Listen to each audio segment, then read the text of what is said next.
Ding. Alright, so Thunder, you have to keep your voice down, okay? You can stay down here, you just have to keep your voice down. For reference, Nor, my 11-year-old brother Thunder is here. Hello there. Don't worry about it. Mm-hmm. Alright. So, who wants to explain where we last were? I'm kidding. I've given to you guys. You'll be fine. It's You'll been be fine. a month and a half, something like that. But where we left off last time was you all were in the city of Shevgard, trying to find the source of the plague to try and root it out of the city. Haha, root. And through various sources of information, learned about some mystical guardian deep underground who protected the city. But also potentially, if the sickness reached the guardian, it could take the entire city. So you all began to travel underground, and through various shenanigans, managed to skip the entire dungeon. Very normal, and don't worry, nothing bad.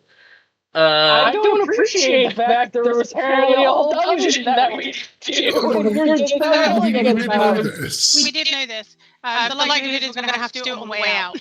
Yeah. Okay, Yeah, I missed that, apparently. What's their face offered to teleport us, and we were like, yeah, sure, go for it. Yeah, Connor, you were the one that called in the favor to skip the dungeon. Oh, right, okay. That's fair. I didn't realize that wasn't something I was supposed to do. No, it wasn't wrong, it was just funny. It saved you guys. It saved you guys the easier fights, so you went directly to the hard fight. But on making your ways through what little remained of the tunnel towards Root's lair, with Thorn's guidance, you ended up killing someone who, at first, honestly, I think you guys are still unsure whether they were a threat or not. They were at the very least infected, and was one of the children of the gnome crime family you all were trying to assist. And then you entered the cave fully, met Cousin Root, the hag, of stone and dirt, who apparently looked after the city. There was some minor tensions, but Root didn't seem to have any problems with any of you personally. You all tried to explain what was going on, and Ivana stayed separately to keep watch until they were attacked out of the darkness by some pleasant black goo that pierced and trapped them. Thane had heard not exactly a warning, but at least an oh shit. Nor? No, did I say Nor? I meant to say Thane. No, I'm laughing at Nor because she's being a dick on the word search. Well, I could stop. I could minorly stop censoring myself. Thunder just went upstairs. But, and then that's where, we left off last time.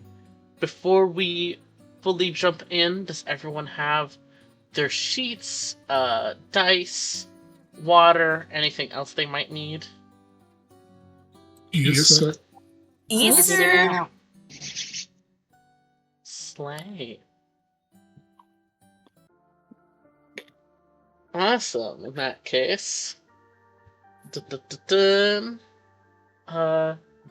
Everyone, I'm assuming, is on Rule 20.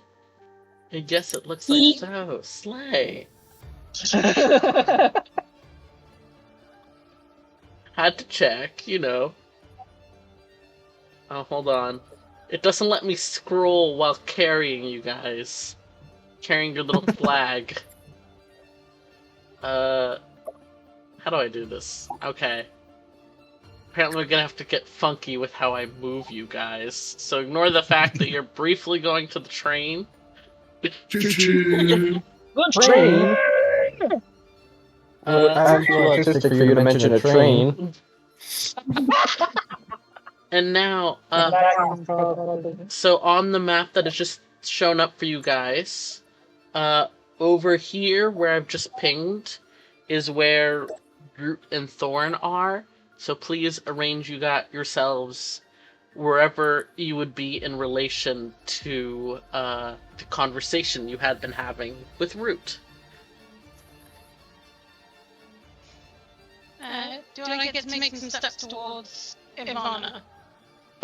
We will get to that. First, place yourself where you had initially been, and then we'll calculate how far you would have gone. I mean, I was right next. I know I managed to Root because I was mostly having that conversation. Root is the other one. I can't tell which one's which. I just saw green and just went assume. Yeah, that is dog. Yes, there we go.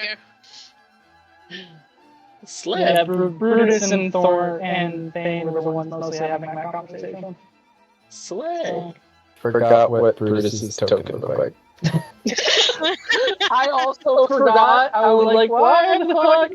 What is this? It cracks me up. I love it.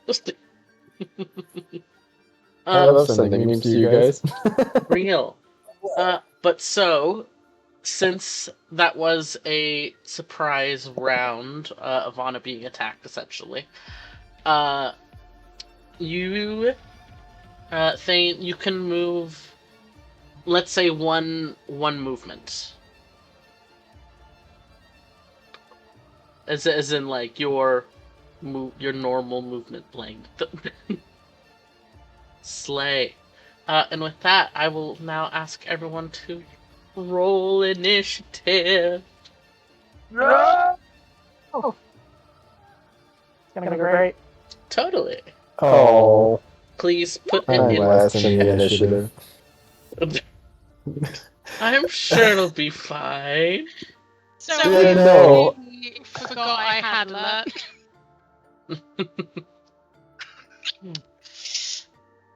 Yeah, you don't get surprised. I do not get surprised. Yes, the surprise round though was on Ivana. Oh no, that wasn't where I went. I forgot alert because I looked at my initiative bonus. Mm-hmm. Ah, yes. Jesus Plus 5. Christ. I have got a kinky 20, everyone. Go off. We love that. Kinky 20.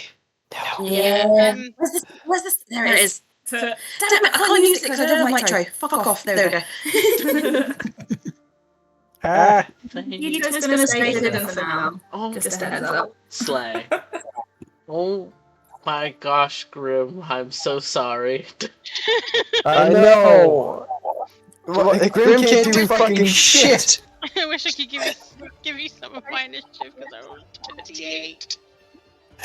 I mean, this either bodes really, really well. There's going to be one share of the session, or really, really bad. You're going to have to burn that dice. Well, you burn your hands at this point. And Kaz, when it comes time, I will cue you to roll Tito's initiative. Slay. Slay. Alright. Then, I am going to... Actually, I'll explain that mechanic once we get to that. I don't like that. That doesn't sound ominous. Well, I'm not gonna just explain something out the gate. I have to wait for, things to actually happen. But top of the order, as you all begin, turning at, Thane/Ivana's call, moving to start running, that sort of thing, the ground ahead of you, Thane, the shadows behind rocks look darker. They're starting to elongate. You get the feeling once you pass through that space, something is appearing there. So it's up to you whether you want to go there on your turn or not. Are you trying to fashion around Atlantis? Sorry. What were you saying, Quinn? Could you just ping where that in the map? Sorry. ahead of you, like in these zones. It looks like ahead of you there is something that I don't know is maybe going to teleport in or something. It would be crazy. The shadows are looking funky, and this party has told you about shadow goo monsters, so it's up to you what. Sorry, I didn't. Yes. Yeah, okay. Yeah, because I don't need to get close to things. So I'll step another like 10 feet. I will activate my blood malediction, and I will. Oh no, it wasn't your turn yet. I was saying when it is your turn. Oh, I think it was my turn. No, because first up is technically the layer action. So hey, Ivana, out in the corridor where you are, as you're pinned to a wall, something is progressing out of the shadows towards you. It's massive. It is hulking. Shadows are rolling off of it, like continually moving over. And it spares a single glance towards you, and then looks beyond.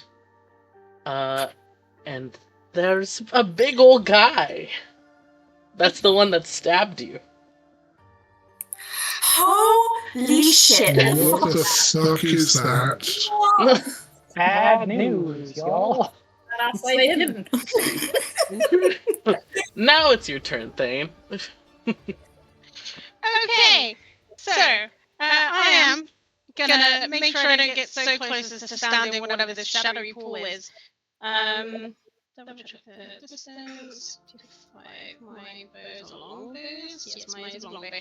I'm going to activate my blood maledict, and I'm going to amplify it for 1d6 damage to myself. Mm-hmm. For 3 damage.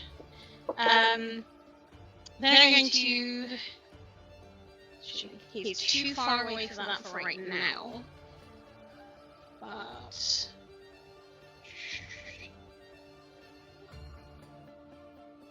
He's too far away for that. But it allows me to do my curse. But with that, I am going to fire 2 shots at this guy.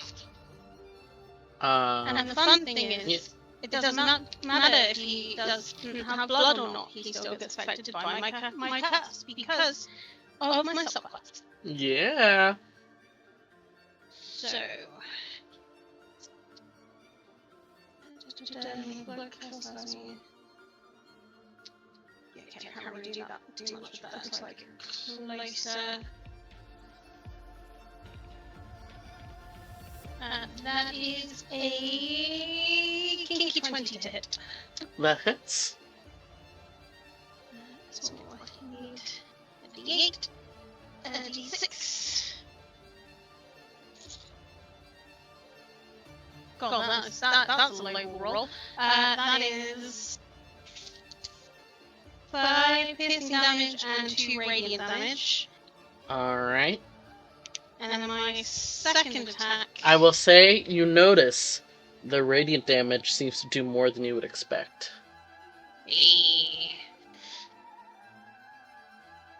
And then my second is a 27 to hit. That hits. For I do basic arithmetic. 9 piercing damage and 2 radiant damage. Alright. Again, the radiant seems to do more than you expect. Awesome. And just to confirm that my Crimson Right makes my weapon magical. Yes, it does. Yeah. So just in case there's any non-magical weapon resistances, my weapon is considered magical for the purposes of overcoming. Play. And with that, I will holler back to the others going, Ivana is hit! Somebody help! And that is my turn. Alright. In that case, hey Brutus, it's your turn. Sorry, very quick interruption. Oh, do yes. you have the initiative tracker on Roll20 at all? No, I use a separate tab, but if you want, I can take a screenshot. Yes, please. So you know. Yeah, just so I know where we are in the time order. Ignore some of the other things on there. Shh, don't worry about it. Okay. I will say, don't think Oh. that any of the names match up with necessarily existing stat blocks. I might be calling them different things than what their stat blocks actually are. That's okay, I wouldn't. Considering the shit I pull as the DM, I would not assume anything. Why is this not working? Ba-ba-bum. I'm trying to measure distances, and it is not cooperating with me, which is deeply unfortunate. An F. What distance are you trying to measure in which direction? There you go. There you go. That'll do. I think Brutus is just going to get up by fame, courtesy of his dash. Mm-hmm. Thank you, cunning action. Actually, Brutus can come here, just so we're not grouped up. He's an archer. He knows the drill. And we're going to fire an arrow and see how this goes. Oh no, that's a bonus action. I can't use that. So that is a 14 plus 7, 21. That hits. Beautiful. So that is 10 piercing damage. Alright. And do you have a magical weapon? I do not. The only magical weapon I have is a janky short sword I stole off Quartz. For this monster, it still seems to work fine. I don't like the foreshadowing involved in that phrase.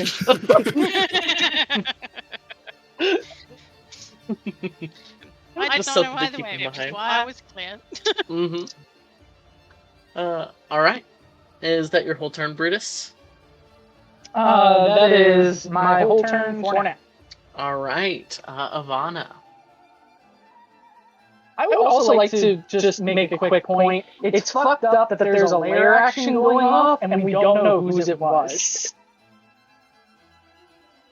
Who knows? It should be Root. I don't like you. I don't like you. Okay.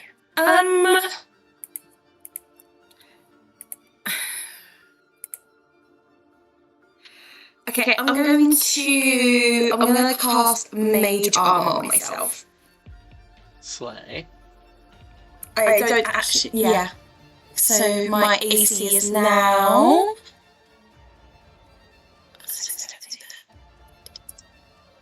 It's now 17 rather than 15, so not a huge boost, but it's something. Nice. So let me actually write it down so that I remember. Hold on. There we go.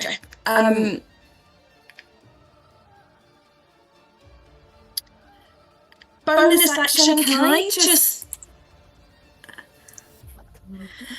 I can't remember, I'm stuck to a wall, Kaz. Oh yeah, you're impaled, aren't you? I'm impaled, I'm stuck to a fucking rock.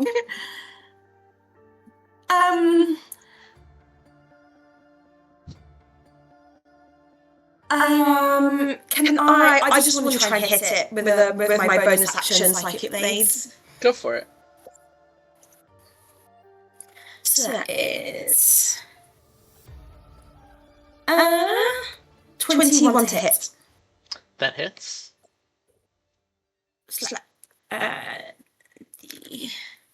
This is a cool lady. That is a 7 psychic damage. Alright. Slay. And just so I know, Ivana, are your weapons magical? I can't remember if your psychic blades count as magical or not. Well, they don't count as physical bludgeoning, piercing. Yeah. That's like, This is true. Yeah, it's pure psychic. I don't We'll count know that as if- magical. Obviously. Well, yes, then yes, they are magical weapons. That feels magical to me. I would say it's not normal, so definitely. Alright. Yes, that is my turn. Alright. At the end of your turn, it is going to take a legendary action. Look out. Your 8th level. Yeah, and Goodbye, Ivana. why is it doing this? There we go. Sorry. Slay. Yeah, I had to reload the page to get my measuring back. And it uses its Shadow Glide ability and begins to just move forward with shadow pouring off of it. And Ivana, you get the feeling that even if it were to have left your proximity with this move, you would not have been able to strike it, as it nearly became incorporeal while it moved, though it does solidify once it stops. Essentially just letting you guys know, when it moves with a legendary action, it cannot be hit with an opportunity attack. What the fuck? That's a direct fuck you to Quinn. But with that, I've got a long range weapon. I can't hit him on an opportunity attack unless I punch him. but with that, it is its turn. It raises one long, shadowy hand as goo drips from its claws. And the darkness along the edge of this cave, which was relatively normal. I mean, it's underground, it's cold, it's dark. It's normal. But now the shadows start to feel unwelcoming. They start to feel thick. The room starts to feel oppressive. It comes more and more to your characters' minds just how deep underground you are. And this place no longer feels as safe. As particular parts of the darkness begin to solidify. As 3 creatures of goo begin to show up. Wow. In front of Brutus and Thane. To be clear, Thane, this is what you saw coming. It was this darkness solidifying. Okay. And then the plagued horror is going to do its first thing. Nice measure. It's just now getting to its action. Jesus Christ. Slay. Alright. I need Ivana, Brutus, and Thing to all make dexterity saving throws. Oh, I'm good at those. Ivana, you do have, I believe it is disadvantage because you are currently, forget if I Restrained. said, yeah, I think I said you were restrained. Yes. Mhm. Yeah, that sounds right. Brutus. That's the one I just rolled for fucking that 20. Just roll another one, it's fine.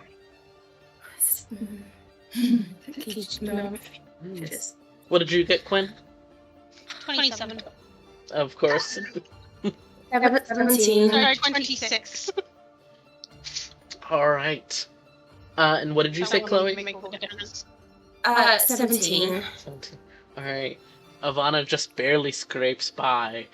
As you each Really manage good to avoid, characters to make that Yeah. thing. You each manage to avoid these shadows that begin to lash out from the direction of this horror. Thankfully, none of you getting hit. And no half damage either. Yay! And that is its action. So next up is Cousin Root, who is watching this all happen. She begins to straighten up, and initially, especially those of you who are still close to her, so Grim and Karis, can almost feel as she tries to draw magic to herself, and she falters, having noticed that her lair almost doesn't seem to belong to her anymore. And she looks around nervously and takes her action to shapeshift. So Give me a second to do some shenanigans. Boop. Shenaniganery. Real. She literally just becomes a badger mole. I'm going to be so upset. What do you mean? What do you mean? And as she takes form and kind of sways nervously, maybe ready for a fight, but also something is different about all of this. And she is going to... Let me make sure. Yes. She moves forward 5 feet. And then gathers herself to briefly tunnel underground. Let me measure. And she pops back up from the dirt to kind of look around and double check where she is. She doesn't have a lot of movement in this larger form, but she is making her way over. And Tito, you are clinging to her somewhere, so it's up to you if you want to wait until you're closer to join or not. I think I'm just going to say like what we were saying earlier about being hidden in the pocket. Mm-hmm. I think I might stay like that until a bit later on. That's okay. No, that's all good. Thank you. Karis, it is your turn. Me, okay. I move here. I would like to use my action to channel divinity emboldening bond. Which is, as an action, you choose up to 3 living creatures within 30 feet of you, creating a magical bond between them for 10 minutes, or until I use this feature again. While bonded, while any creature is within 30 feet of another, once per turn they can roll an additional d4 to add it to an attack roll, ability check, or saving throw they make. Play. And who exactly are you giving this to again? Brutus, Thane, and Grim. Because we all know Ivana wouldn't do that, would we? Well, also, Even if she wasn't like range. I hate your excuses. And then I would like to use my bonus action, please, to summon a spiritual weapon right here. Alrighty. Do you have the... I think I gave you the... I do not. Man, every time I think I've given it to you. Hold on. Also, Karis, what did you just give me? Emboldening bond. Which does what? I was answering something wilder. Basically, once per turn, you can add a d4 to an attack roll, ability check, or saving throw. Awesome. Bardic inspiration, but from a cleric. I love it. And also on die for the next 10 minutes. You should have control So of the long. spiritual weapon. I do, yes. So long as you are within 30 feet of another creature with emboldening bond, that is Brutus. Cool. Alrighty. And I believe spiritual weapon gets to attack when it's summoned. I believe so. Go for it. Book it.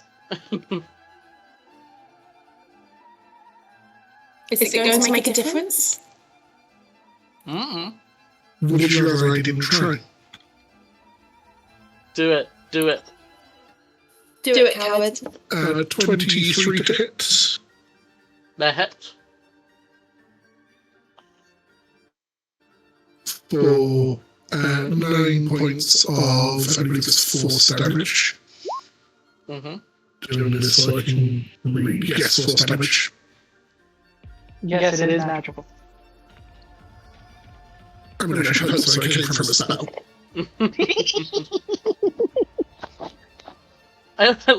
Connor, I love when you do the grab and laugh. Yes, that'll be my turn. Hell yeah. Alright. After your turn, it's going to use its second legendary action. Don't like that. What? What do you mean? It's fine. Ivana, how are you looking? No. HP as I Yeah, HP. It's not changed, my dear. I'm just checking. My love, my wonderful husband. It's alright. It's not worried about you. Someone hit it, and it really did not like the type of damage that person did. So, Come at me. Thane, the eyes stare at you from the darkness.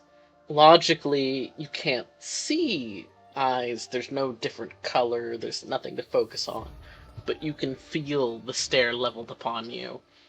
And I need you to make a wisdom saving throw. Not my strongest suit.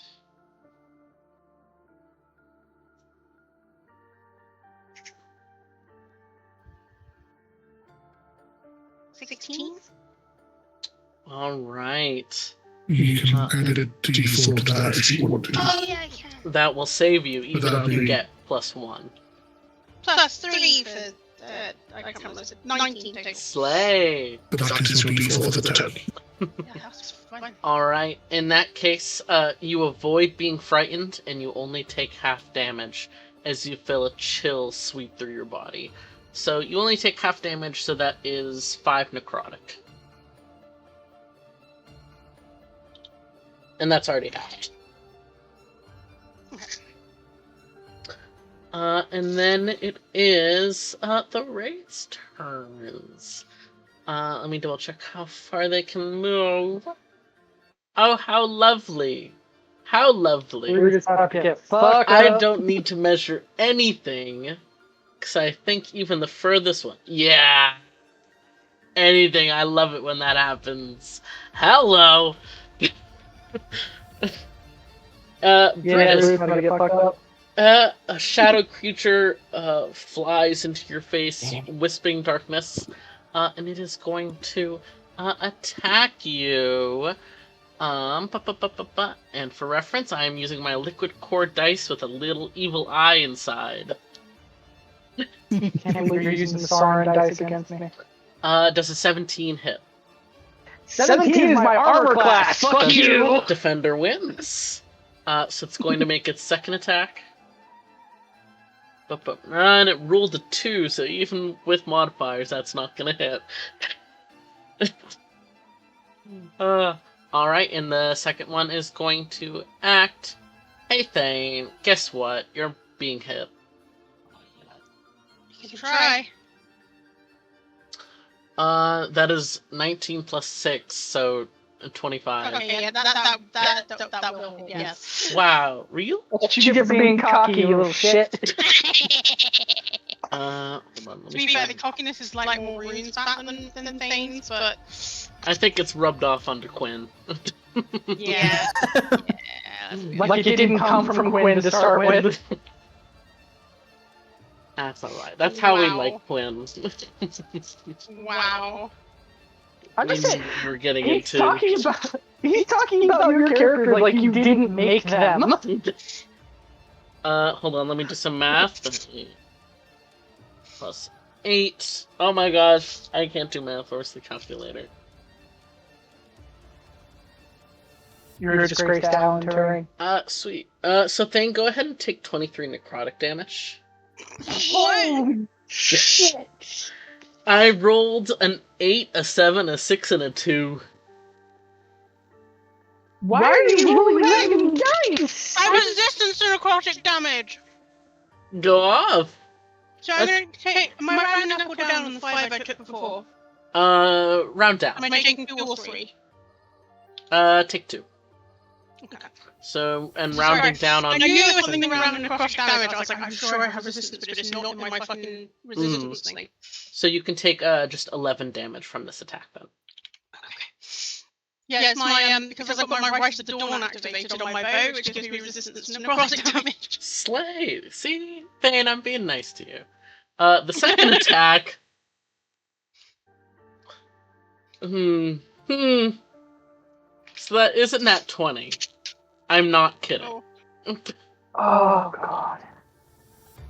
Let me roll again. Well, the dice are much more on your side this time, at least. So, let me add that up.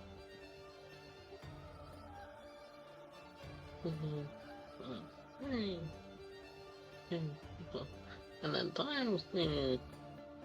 So, that would have been 36 total necrotic damage, but that's halved. So, it's only 18. Yeah, if I hadn't had resistance to necrotic damage, I would be unconscious, maybe even dead. So... Yeah. Why do I let that man-made heart clutch again with this fight? Hey, Carol. Oh, hello, friend. Hey, buddy. How you doing? That's only a 3 plus 6, so the first attack misses. That's good. And that's a 5 plus 6, so I don't think 11 beats your AC, right? My AC is 13. Alright, you're scraping by. And that's the end of their turn, so hey Grim, it's your turn! Oh no. Oh. Oh no. You guys don't understand, Grim can do so little in combat. I've was given told. you a few more things. Yeah. Grim can still do so little. Grim has so little AC. Grim has the squishiness of a wizard and none of the spell slots. Then I will give you this choice, Nor. Do you want to hear the mechanic I'm about to tell you guys about on the layer action now, before you take your turn? Or would you rather take your turn first? Oh, I want to know, but I feel so unfair to the others. You let me know. Alright. So, guys, all of your characters get the immediate vibe from the fact that, yes, the monster is attacking all of you, but seems to have its ultimate focus straight ahead, towards Root. Yes, it's attacking all of you, but its goal is not to kill all of you. It's to kill Root. And so I will tell you, the Root will get auto-attacked as part of the layer action. And for Root to become fully poisoned, and thus infected, she needs to be hit by an attack 2 rounds in a row without something being done to help her. It does not have to explicitly be healing, but any feasible check that somebody wants to do on an action, whether it's mentally lending strength, magic, survival, with some kind of fitting check, then that will count as you having helped her. She can heal.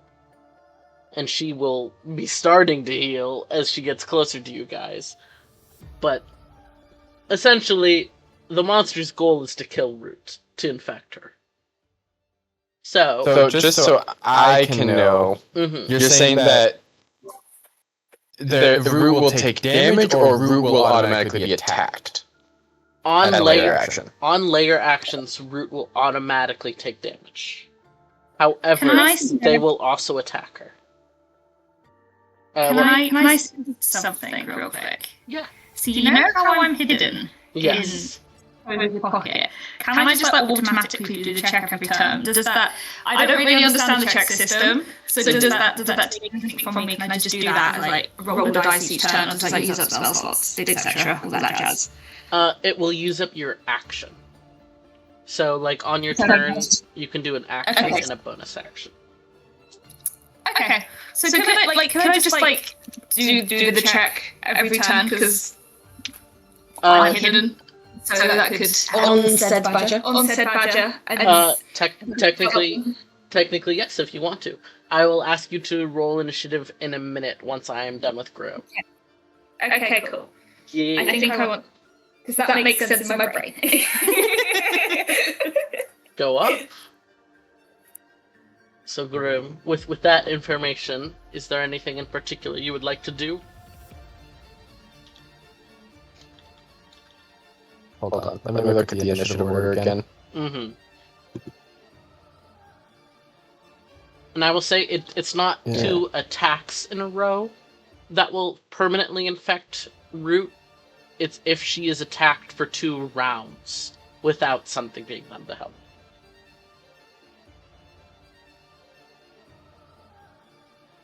I want the vibe of the group. What do you guys feel about Sanctuary on them? That would be the a word. really good idea. That would be a really good idea, yeah. Yeah, okay.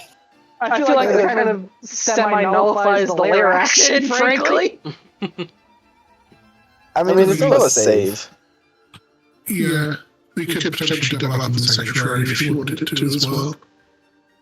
Yeah, because You like got a concentration, though, don't you? so it's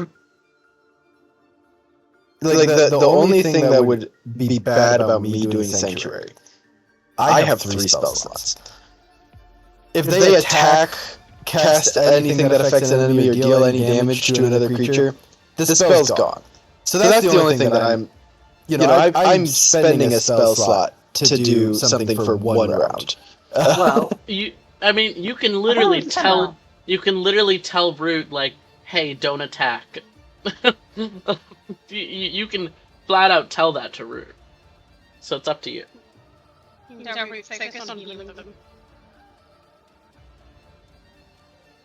That would depend on whether that counts as casting a spell, though. Yeah, No, so yes, It's only action. Oh, harmful spell, yeah, that's fair. yeah. Yeah. Looking at my spell list, woof. Poor Grim. Yeah, Sanctuary is probably the... If you wanted to conserve spells, I can have a sanctuary in my next turn. I have a way of casting spells without using a spell slot if I need to. So I will go ahead and cast Sanctuary on Root. I will go ahead and, as I'm kind of running past them, let them know not to cause any harm. Oh, man, that sucks. How am I gonna... Okay. So if I go to right there and then take 1... So if I go... Nope, that's not the thing. I'm gonna run right here to avoid that opportunity attack and then stand right behind... Thane. That's the name. And then... is this an action or a bonus action? Thane, do you don't use real arrows, do you? Never mind. Nope. I could take one more step. If I take one more step here, Brutus, I could poison your daggers as a bonus action, so you do an additional 2d8 damage. I would love that. I had a plan for my next turn, but I will definitely take some poison damage. Alright, go ahead and count your weapons as poisoned. Beautiful. And also me in danger. Yeah, I feel really bad about my next turn, but sorry. Oh no. Change nothing. And that is pretty much my entire action. All right. And with that, Tito, could I ask you to roll initiative? You can indeed. Hell yeah! +2. So 13. All right. So then, ironically enough, that means you'll be acting at the same time as Root. That's so funny. Hysterical. Perfect. Beautiful. It's almost like it was planned. All part of my cunning plan, Mr. Bond. Right. So we will get to you, Tito, at that time. So top of the order. Layer action. So first of all, the room almost seems to shake for a moment, and Root stumbles with it, as she has to make a Constitution saving throw. And Sanctuary gives her any creature targets. Okay, Slay. Alright. So, I mean, technically this isn't an attack or harmful spell. This is supposed to be an automatic thing just happening in the room, but I will consider it as a harmful attack from the main guy, because that's more fun and makes Sanctuary more useful. So, let me make a wisdom saving throw. And if it's not coming from the guy in the room, then it's still coming from someone. Yeah. So, and it's literally targeting her specifically, so it still counts. Rules is written. So, Grim, what is your spell save DC? 15. 15. Well, 15 for Sanctuary, it's wisdom. Yes. So I rolled 13 and it has +3 for its wisdom, so it does beat that. But, so she is going to take the damage, because she also failed her check. Everyone be failing checks. And she is going to take 10 poison damage. Ba-ba-ba-bam. So she has been attacked this round. Ba-ba-bam. And then, you guys get to experience a layer action as well. Isn't that fun? So fun. The No. room shudders, the shadows close in, and I need everyone, Tito included, to make a wisdom saving throw. This is against being frightened. What kind of saving throw? Wisdom. This is against being frightened, perchance. Yes, it is. Cool, I have advantage. Why you do this to my not wisdom-based character? Do I have any examples of anything I can do? 18. Slay.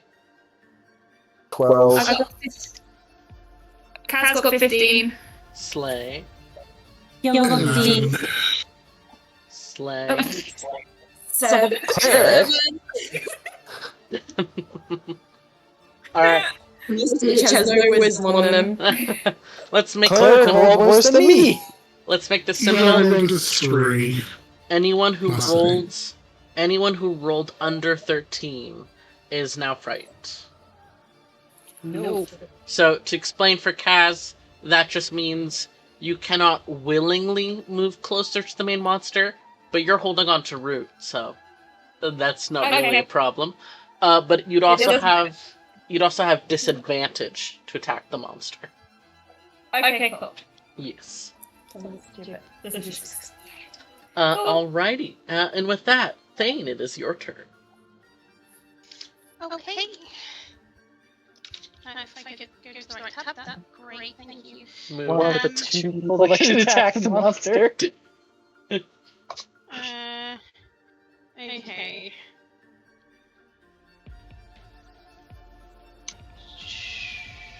Right, I'm gonna use my movement to sort of just work out where I need to be. I'm gonna have to take a risk. And You're about to knock yourself out, aren't you? 10. 15. 20 there. So I've looped around the guy that way. So I Yes. don't get an opportunity attack from that guy.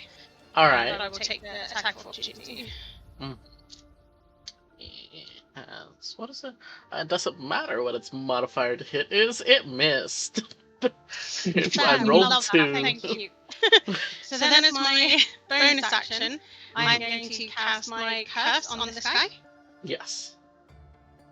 So if I read things correctly, my curse is... Where is my curse? My curse is... Oh my god, there's too many things and then it's done with my poor brain. It's the curse of the march, so when I mark him, I deal extra damage, and then I amplified it, so my next attack roll against him is disadvantage. Bloodhunters are very confusing, guys. Weirdly, I prefer just a massive list of spells. Okay, so that is a 28 to hit. It's one off and that 20. That hits. So I do my D8 bow damage, I do my D6 radiant damage, and I do my curse mark does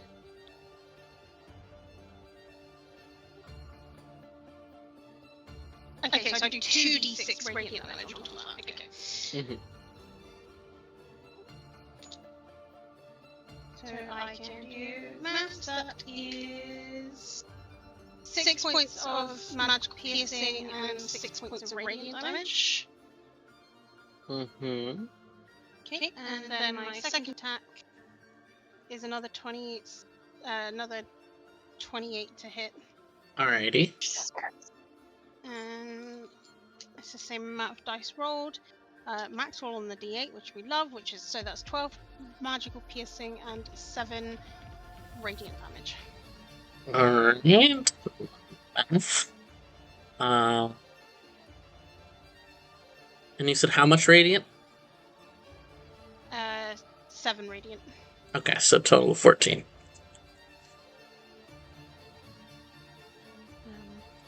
Slay! Alrighty. And I think that is all she wrote, and I really need to remember that I have sharpshooter. That's what I need to remember for next time. Okay. Because who doesn't want an extra plus 10 to their attack? Real. Yeah, but whenever you use sharpshooter, you're just going to roll shit. I have a plus 9 to hit. With that, Brutus, it is now your turn, and we need to do a mini retcon, as we said. Yeah, yeah, got to do a mini retcon. Because Thorn didn't get a turn because Wilder forgot to tell me. I forget. Her movement is 40. That's cool. So she would have been. I think I already gave you control of her token, but let me double check. Yes, you have control of her token. Yeah. So Thorn would have been here-ish. Yes. But she wouldn't have had a turn yet. Actually, hang on. No, the wraiths would have moved after she acted. Yeah, no, that's what I'm saying is like I'm trying to decide if she would have dashed or not, but I don't think she would have gotten that far from me. Mm-hmm. So we're gonna hit this guy. And I need to pull up her stats. Because okay, cool. So she does not have pack tactics. That's cool. So we're just gonna roll both these attacks at the same time because she gets 2 of them. That's not great. Thanks, Thorn. It's been a while since she's been in a fight. Yeah, so claws have a 15 to hit, and that's the only one that might. That hits. Cool.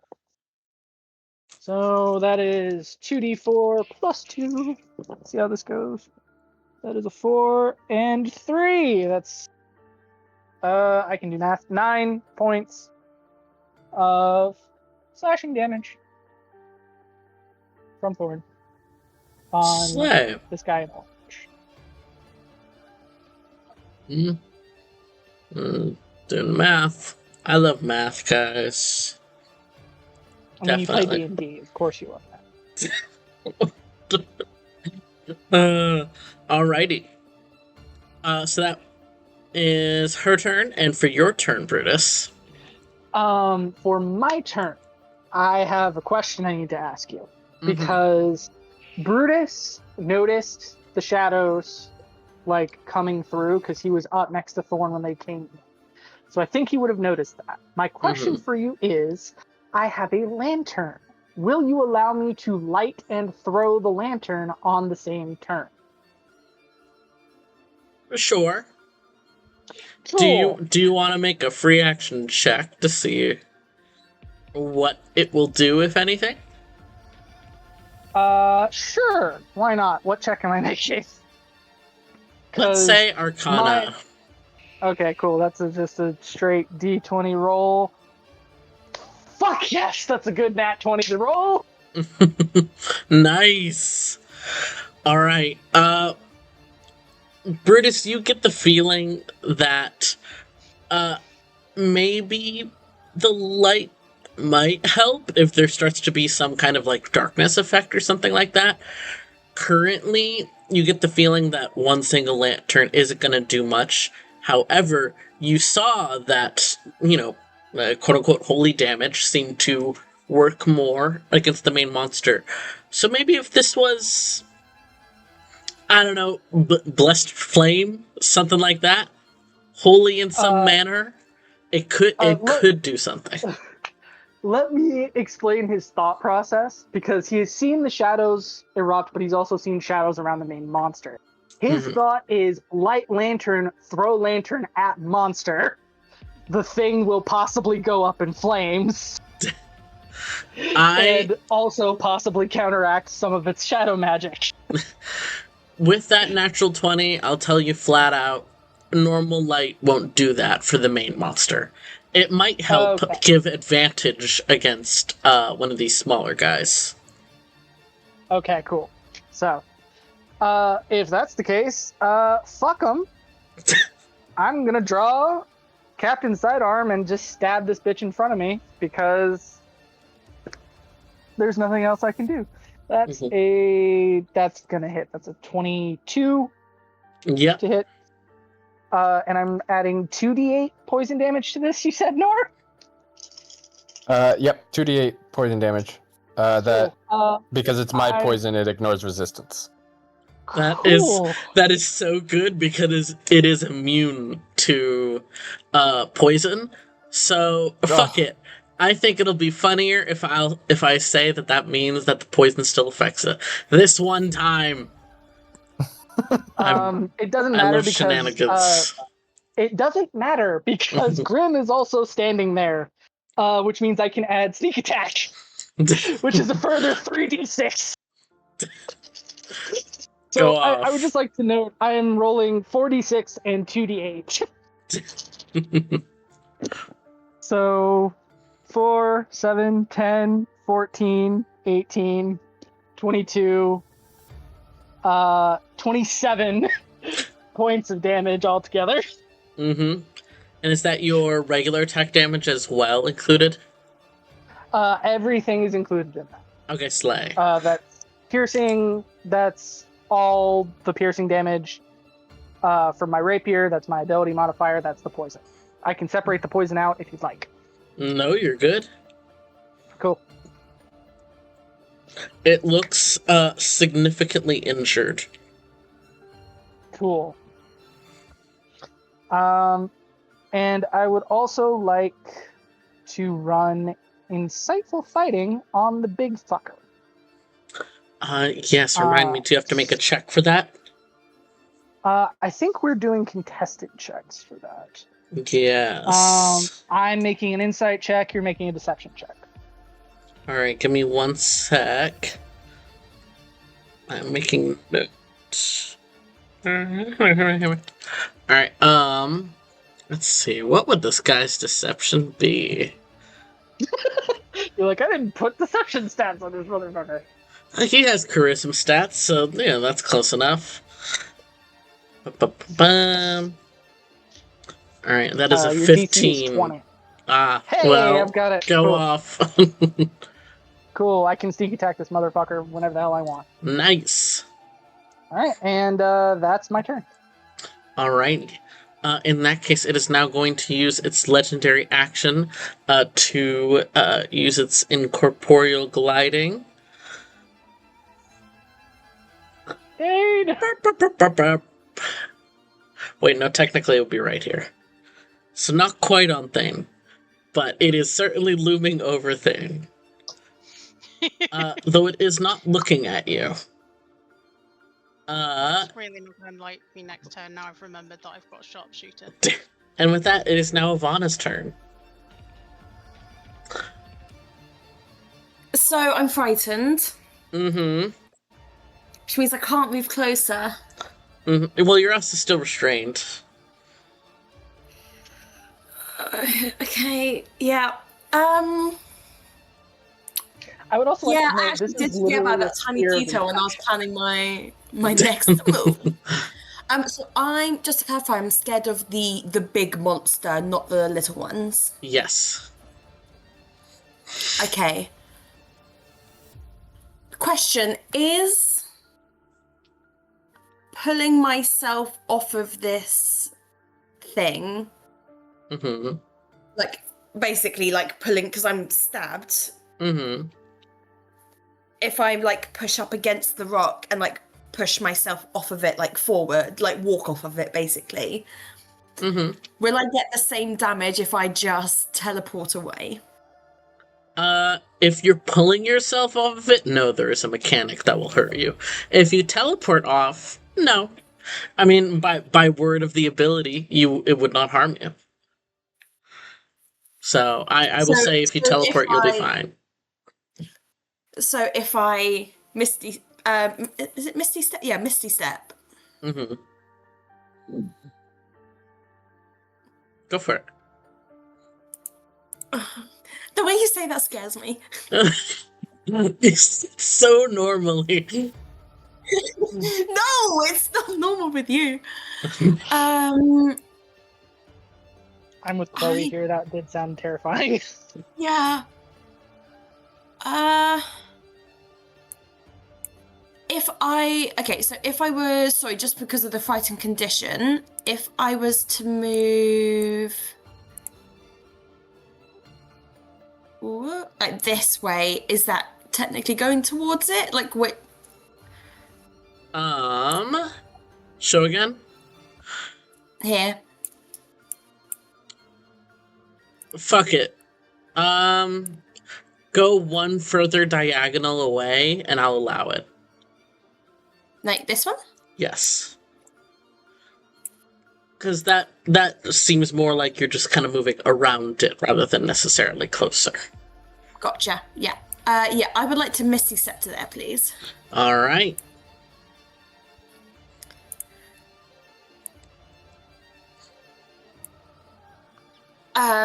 And then for my action...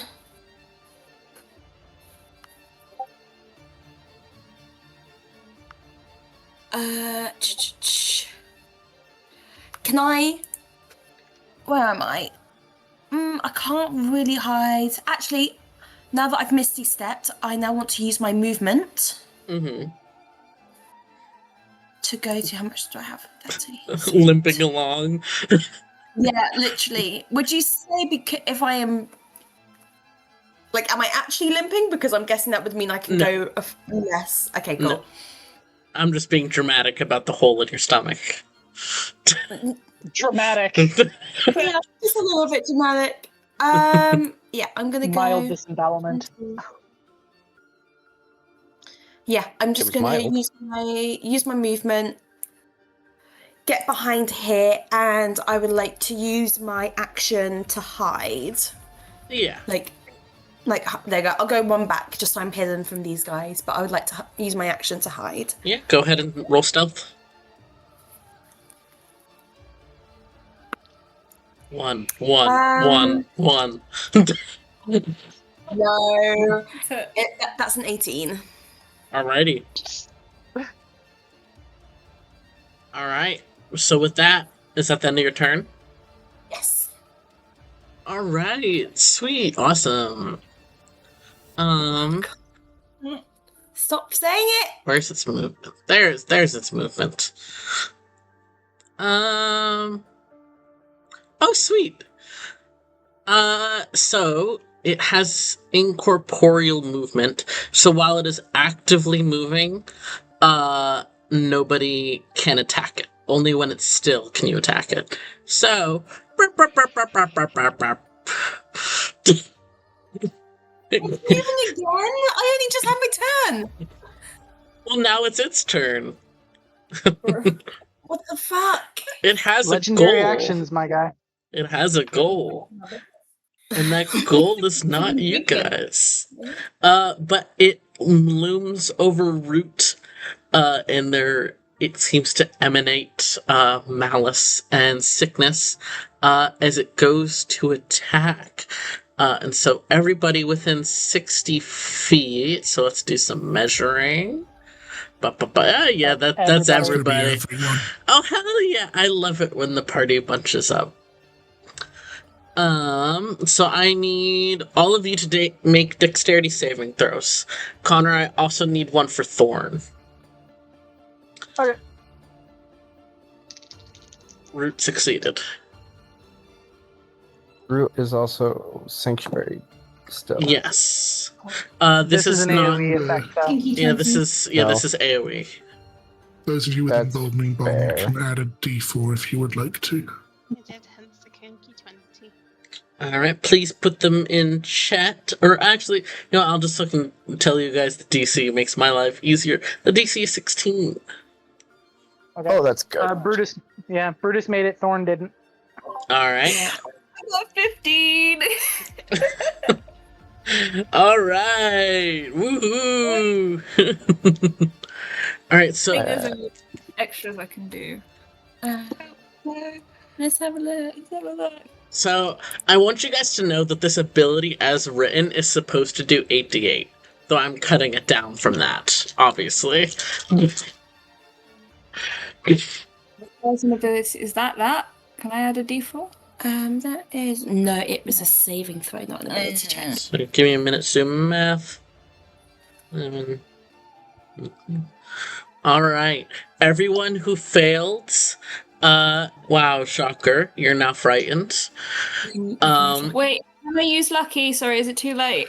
No, you can totally do it. Go ahead. So You just roll again. Oh, okay. Watch me get a worse roll. Oh no! I passed! Yay! Yay! So 18! everyone who succeeded is taking no damage, is not frightened. Everyone who failed, as in got under 16, is now frightened, unless of course you were already frightened.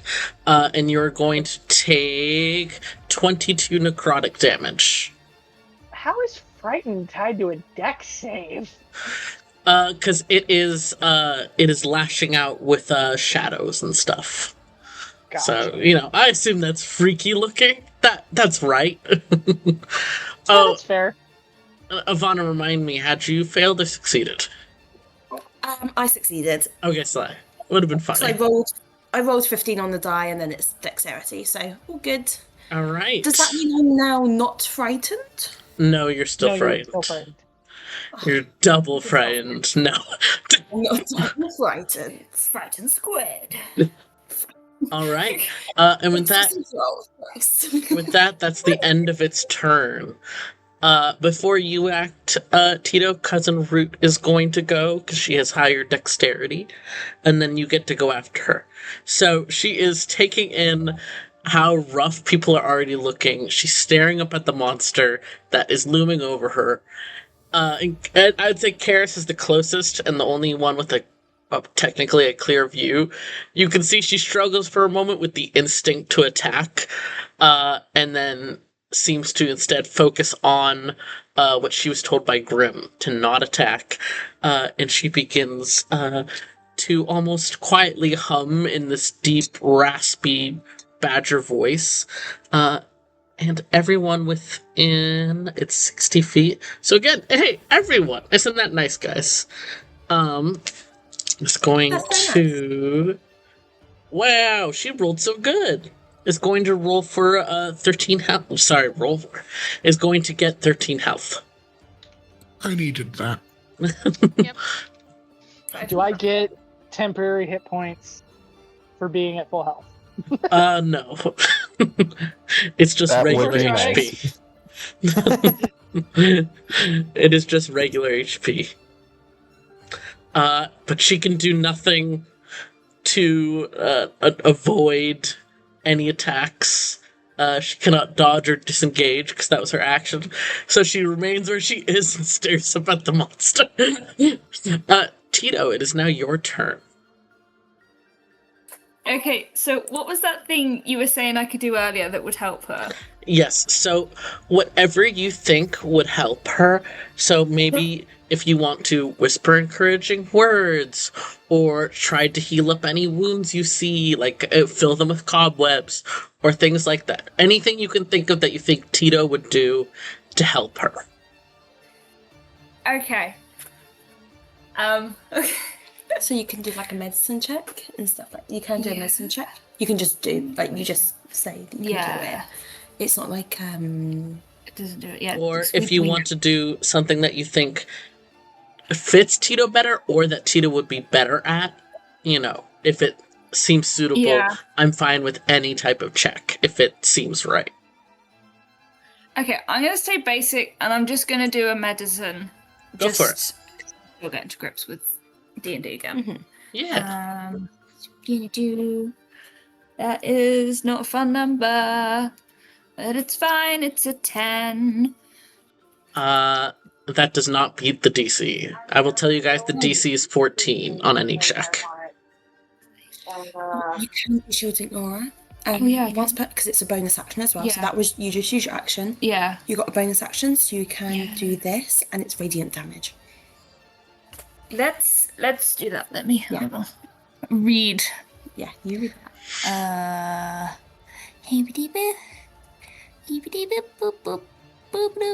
Real. You explain it is because you're on cousin route. Yeah, that is also trying to help. Look after her. So as a bonus action, as Chloe so lovingly explained, I'm going to use shielding aura, and do that so that we can be protected against damage on the next turn. Yeah. Alrighty. Once per short rest, Tito gains resistance to all damage, and if a hostile creature ends its turn within 10 feet of you, it takes radiant damage equal to Warlock level and Charisma modifier. Nice. God damn. All right. Yay. Then just make sure to remind me anytime an enemy ends their turn within that distance. Which, by the way, if you guys could place Tito's token, it's okay if you place it on or even next to Root. Totally up to where you want to place it. Certainly. Do you want it on or do you want it next to? On. I'm still in pocket. You guys still can't. You just see this like blinding swirling light around Root. Like that's where we are. It's totally her doing it. All right. In that case, next up, Karis, it's your turn. Hello. I have a question. Yes. Is there a way for me to determine whether I'm picking up any undead vibes for this lot, preferably without costing an action? It will be a medium DC. I will let you make a free action religion check, let's say. Because you're a little religious guy. I am a little religious guy. 17. All right. So, going off of your studies, you having experienced things like this, trying to see if you can determine if it's undead, you do not get the feeling that the big guy counts as undead. You think it counts as a different category, but the little guys, you get the sense, do count as undead. Okay. In that case, just to buy us a little bit of breathing room, Channel Divinity, turn undead. Hell yeah. What do I have to do against this? Remind me. This is any undead that can see or hear me within 30 feet of me has to make a DC 16 wisdom saving throw. All right. So let me see what their wisdom is. I don't think it's good. It's medium. Let me roll 3d20s for all of them. Well, so one rolled a 1, and the other one rolled a total of 8, and the last one rolled a 13. Amazing. So they are all turned for the next minute or until they take damage, so try not to damage these guys. Mm-hmm. So they have to start fleeing on their turn, right? They do, yes. Mm-hmm. Alrighty. If the creature fails its throw, it is turned for 1 minute or until it takes any damage. A turned creature must spend its turn trying to move as far away from you as it can, and it can't willingly move to a space within 30 feet of me. Alrighty. It also cannot take reactions, and for its action, it can only use the dash action to try and escape from an effect that prevents it from moving. Hell yeah. Big deal. The a cleric and blood hunter combo for this fight is good. Especially the type of blood hunter I am as well. Yeah. All right. Karis, is that your whole turn? I have a bonus action left. My spiritual weapon is too far away to be effective this turn, so what I will do, because I'm pretty hurt, is go with a cheeky Shield of Faith. Alrighty. And that gives you, what is it, +2 to AC? +2 to AC, yeah. Slay. Do I risk moving away? Well, no, because I think it'd be funny. Next to you, isn't it? I think it'd be funny. It would be funny, but I could also go down. Which would then probably break the Emboldening turning. Bond stays up. No, it's the turning I'm concerned about. There's nothing on there about it breaking any turn on dead if I go down or anything. Yeah, neither of those are concentration. concentration. Yeah. Oh. Clerics are scary. Here, this just goes. I don't have to think about it, it just goes. There's a limited number of uses, though. Mhm. Yes. Fuck it, I'll step away. Hell yeah! Hell yeah! Opportunity attack from the big guy. No way this goes wrong. Let's do a claw attack. Ba-ba-bam. 16 plus 7. It's 23. Yeah, that hits. You know, just have to double check. Let me grab some d6s.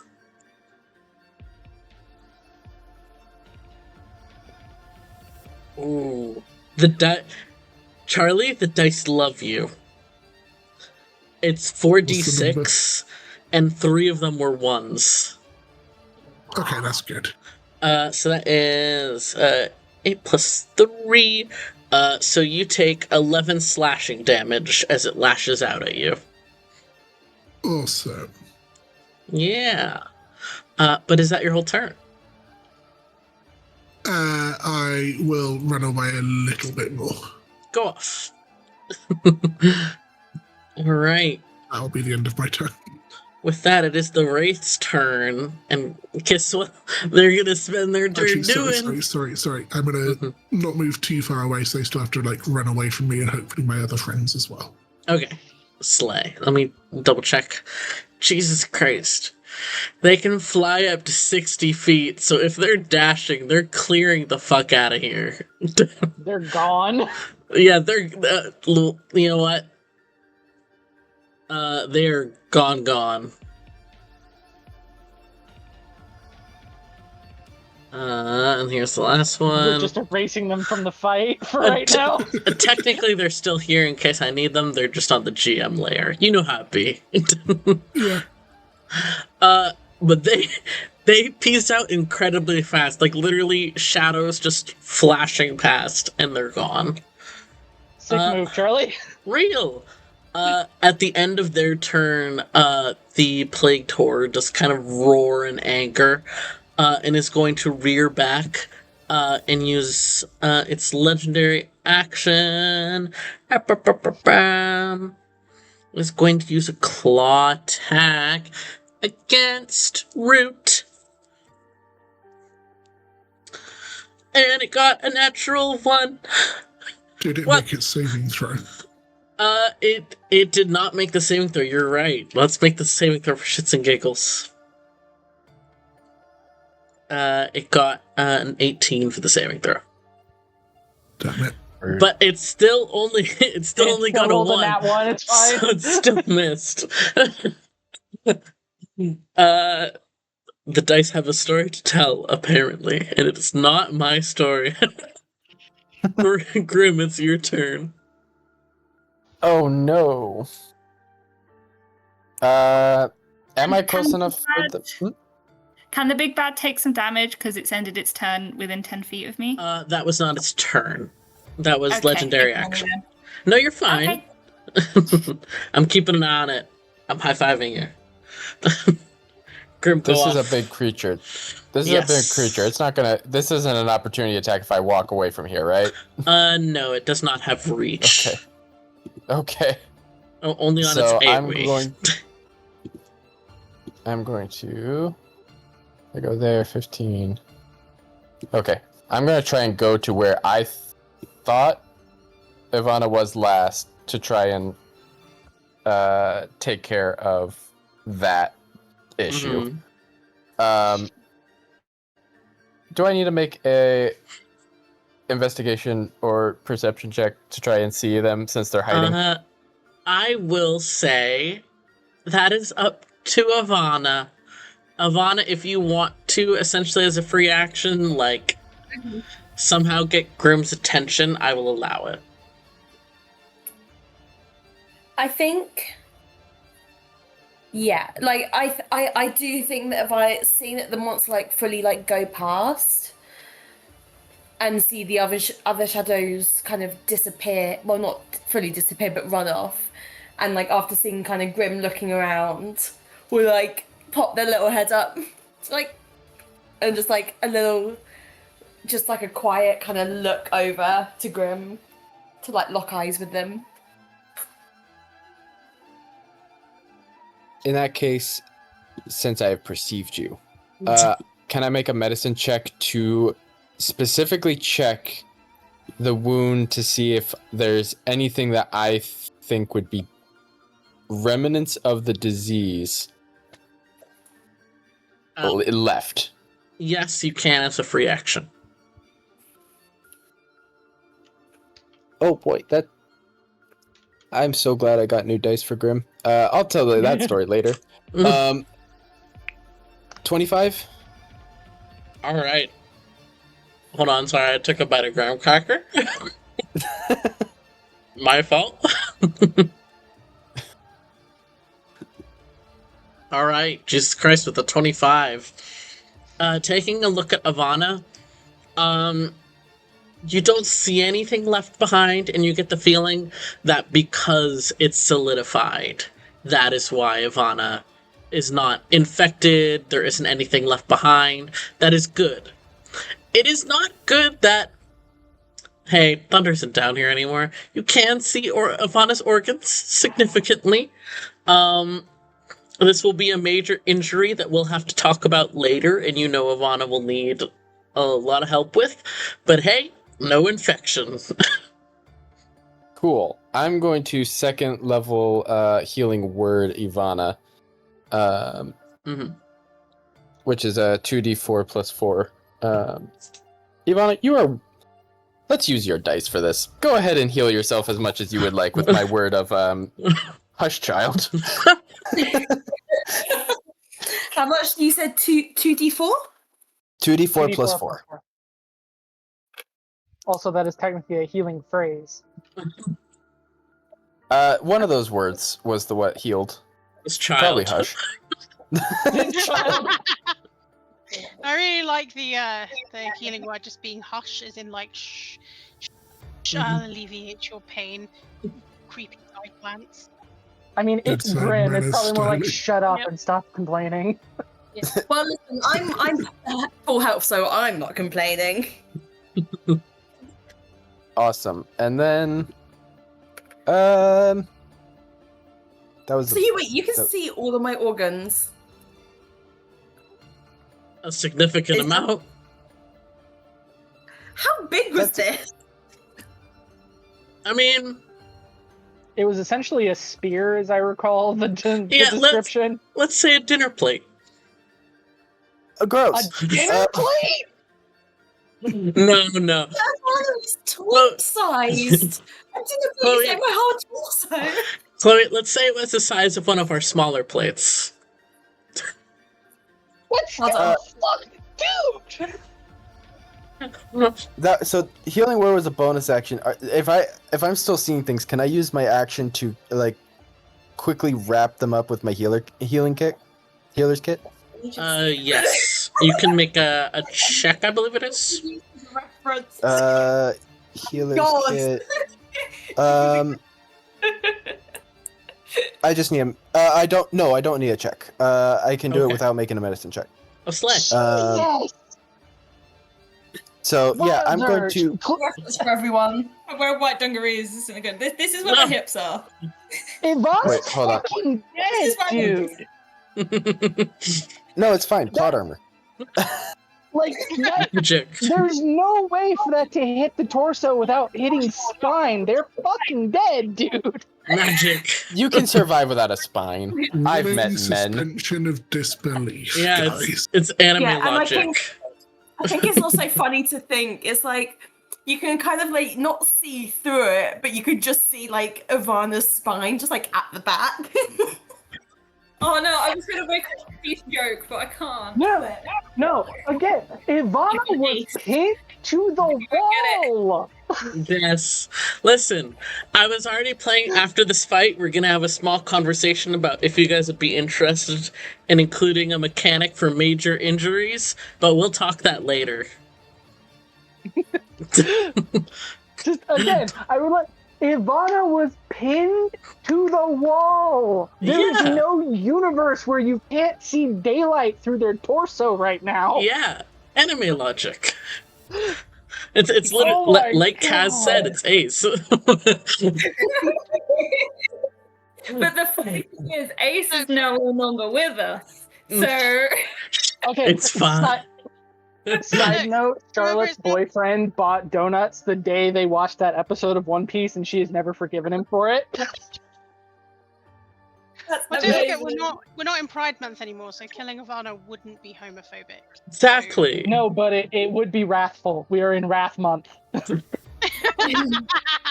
also Disability Awareness Month. That's why it's Wrath Month. Yeah, I have to give Ivana a disability. They already have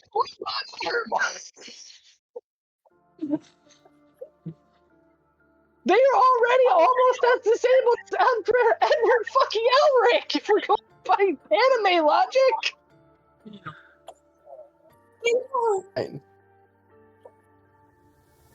Fine. Steak.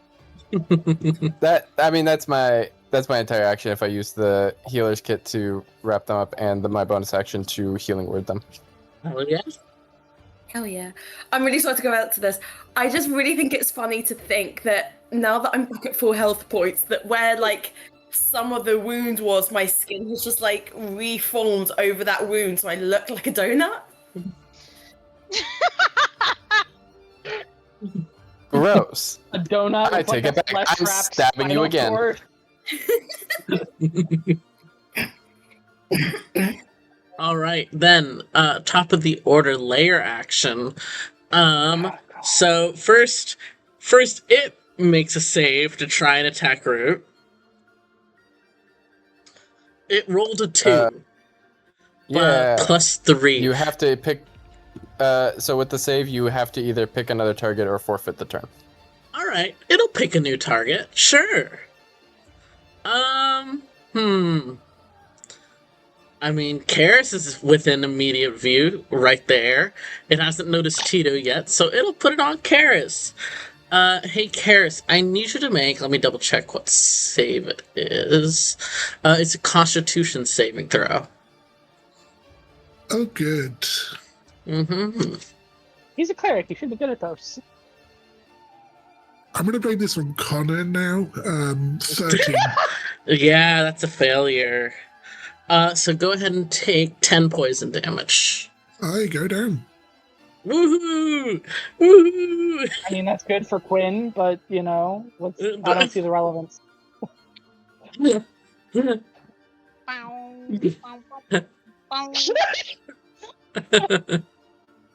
Alrighty. Done. And I have to decide with this layer action if it's going to summon more minions or attack you guys. What would be more fun? So rude.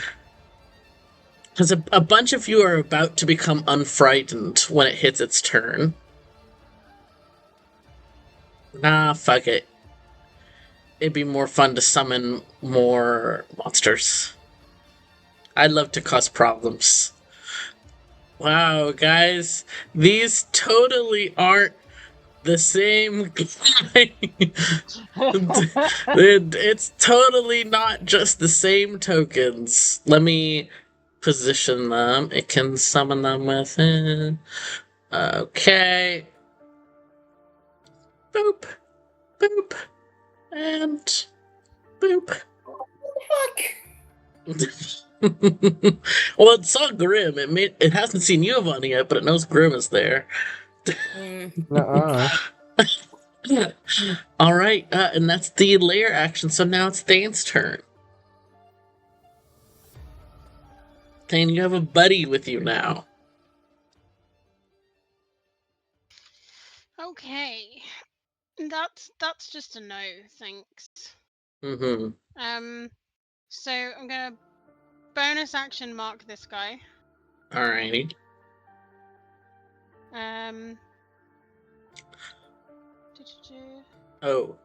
Before you continue, I will remind you guys that since Tito's check last turn failed, Root has been attacked 2 rounds in a row without being helped. So if this round completes without a successful check, Root will be infected. And that's basically game over for Shavgard. Continue, Thane. Yeah, I can't really help in that department. Mm-hmm. The best help I can do is try to fuck this guy up and stop him from continuing to do things. So yeah. Sorry, actually, just double check my health. No, actually, I'm not going to attack that guy. I'm going to take 10 steps back, 10 feet back, even. Opportunity attack. Yep. Yeah. That is a 15 to hit. That misses. Slay. So then I'm gonna mark the big guy again because it's something I have to reapply every turn. Yes. So which gives my first attack at advantage. I'm going to use sharpshooter because I remember I have this now for -5 to my roll for +10 damage. Mm-hmm.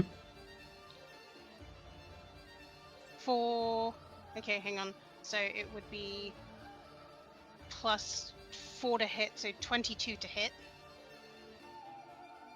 Christ, go off. Okay. So, and then because I'm using my Crimson Right and I've got the bonus curse, that is a d8 plus 2d6. So that is 18 piercing damage, magical piercing damage, and 5 radiant damage. Hold on to those damage amounts for a sec.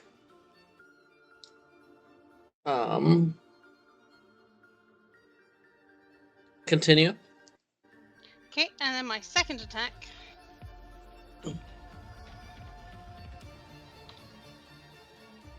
is also sharpshooter. That is 21 to hit. Mm-hmm. For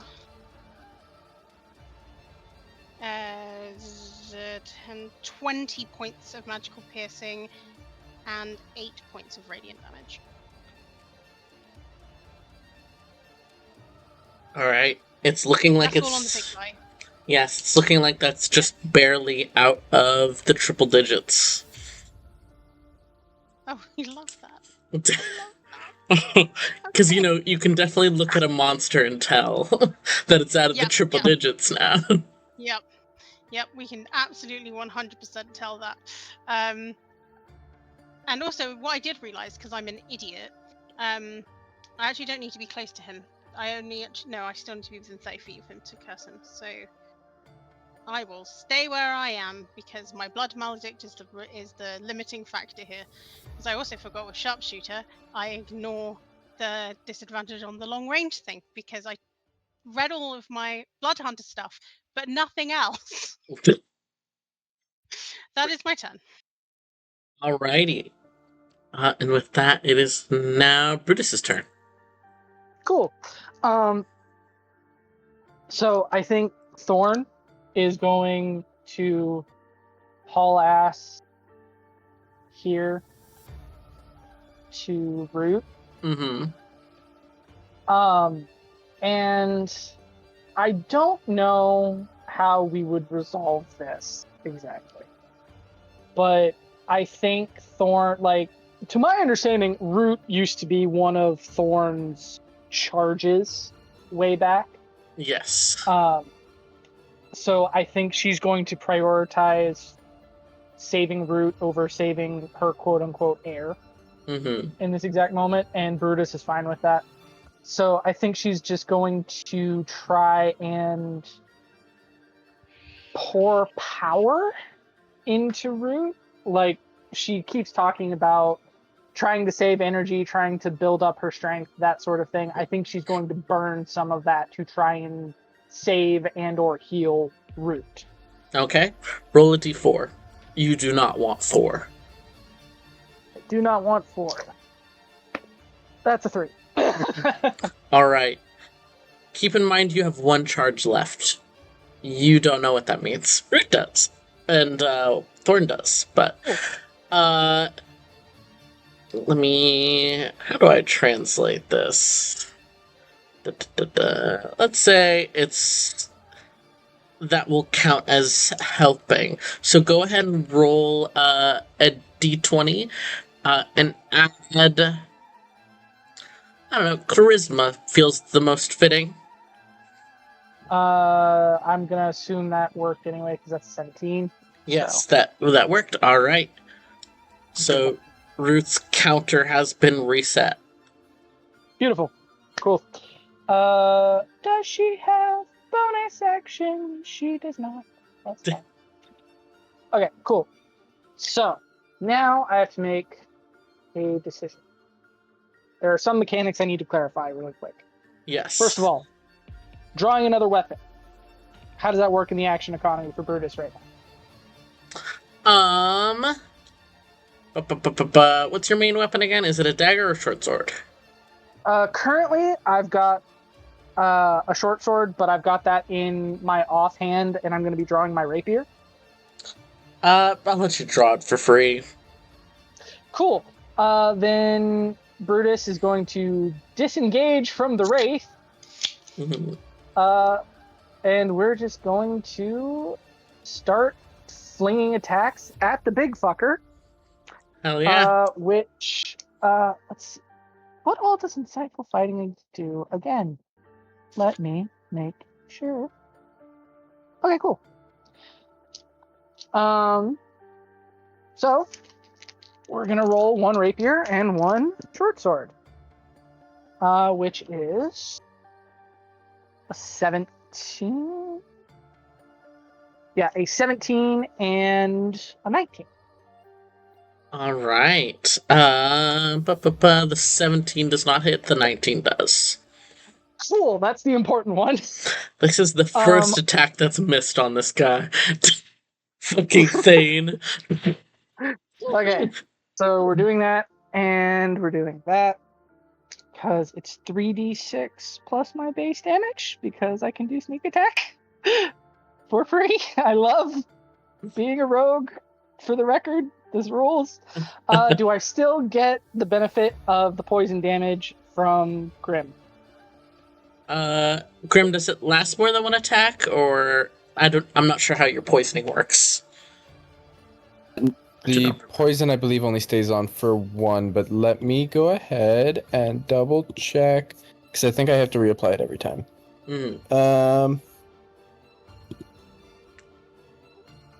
When you make a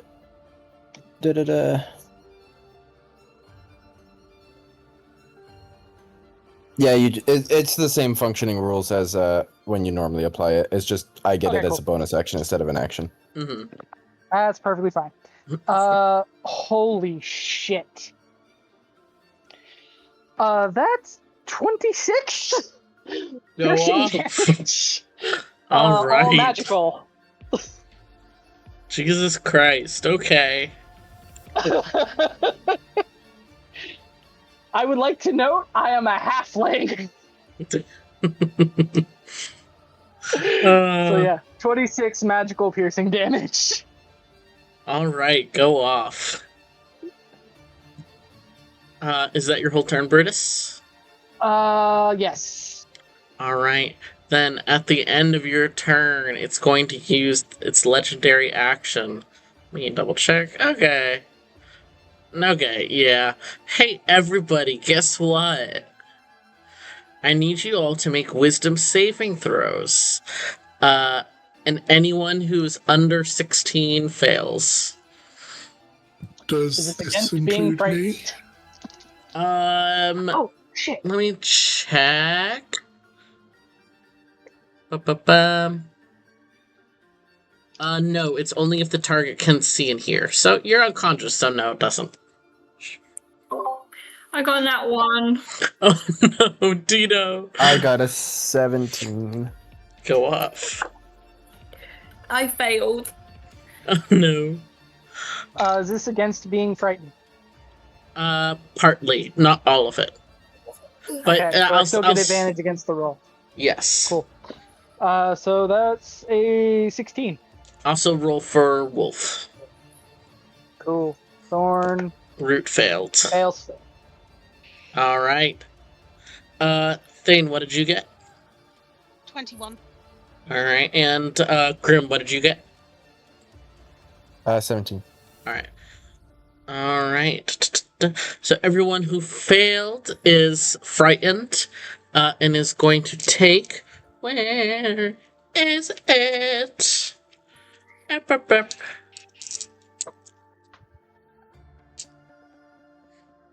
Oof. Oof. So everyone who failed is going to take 20 necrotic damage. You said 16 or lower failed? Yes. Cool. Fuck you, I take 10. My donut is opening. Okay. Sure. On call? Real? Sure. Sorry, I thought this was a pedicure. Hold on, I have to quote that. Real. It really does.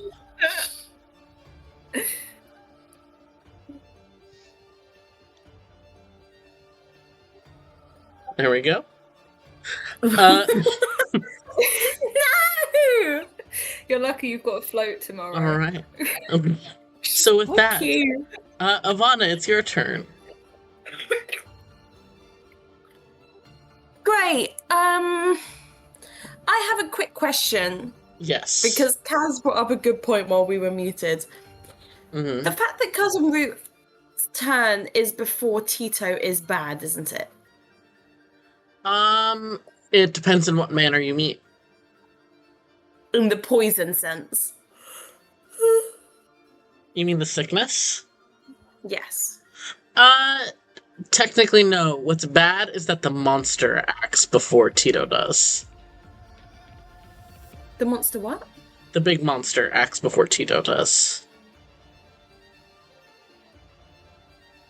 So Yes, as in can attack Root. Because I've just remembered, like, you know how I said I was bad with mechanics? I've just remembered something that I can do. Ah. But obviously it's too far to... Too late. Too late. It's too late. At least for now, Ivana will just... Because I'm hidden right now. Oh, actually. Can I... throw my dagger and psychic blades at this one? I'm sorry, I was tabbed away. Show me again. Go for it. Slay. That is... So for the dagger...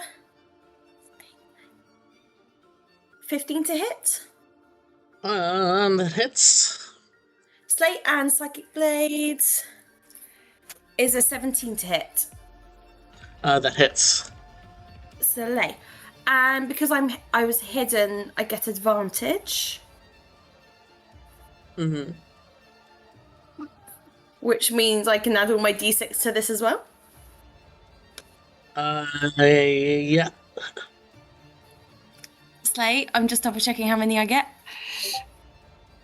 I think it's 2. Yes.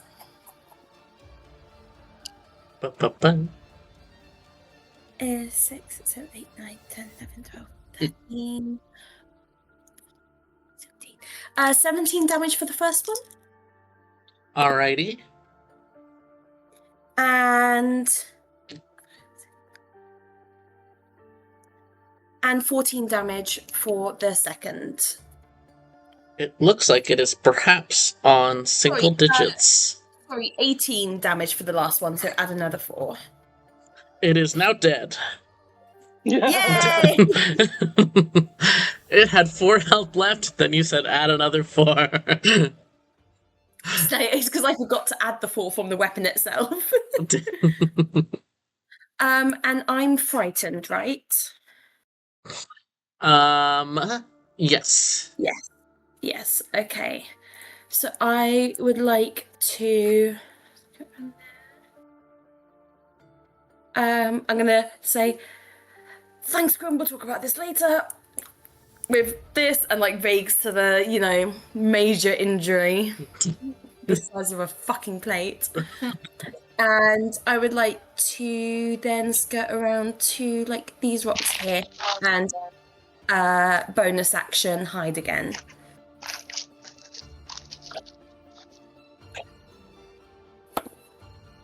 $18. And with that, it is now the Plagued Horror's turn. It is not content with how this fight is going. It's seen that Cousin Root has somehow recovered from the slow poisoning. And it is going to... Fuck it. Multi-attack against Root. It hasn't done many multi-attacks yet. So its first attack is a claw. It hits with a dirty 20. And where's my d6s? Wisdom save. Oh, this is true. Thank you for reminding me. You're so much better at that than I am. That is 16. You pass it. Man. So that is 14 damage to Root on the first attack, and I'm guessing it needs to make the save on every attack. Uh-huh. Yes. Oh, lovely. Alright, so with the second attack, I'll make the save again. On that one is, what is that? 9 plus 3, so that's 13. No, that's not 13. I missed, So yeah. you either have to redirect the attack or void the attack entirely. Brutus is the only one it's seen. It's seen Thorn doing something, though it is not intelligent enough to recognize what. So Brutus is harming it, so it'll redirect to Brutus. Brutus does a 23 hit. Fuck yeah, it hits. Are you shitting me? I'm just checking. Let's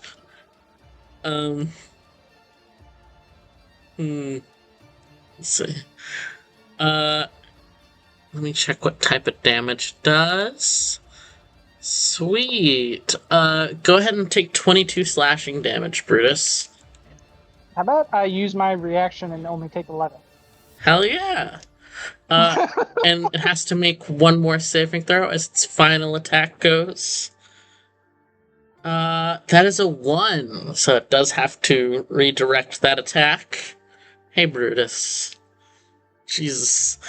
Does a naughty 20, a kinky 20 hit you? It does. Oh, nice. So this is the bite attacks. That's d8s.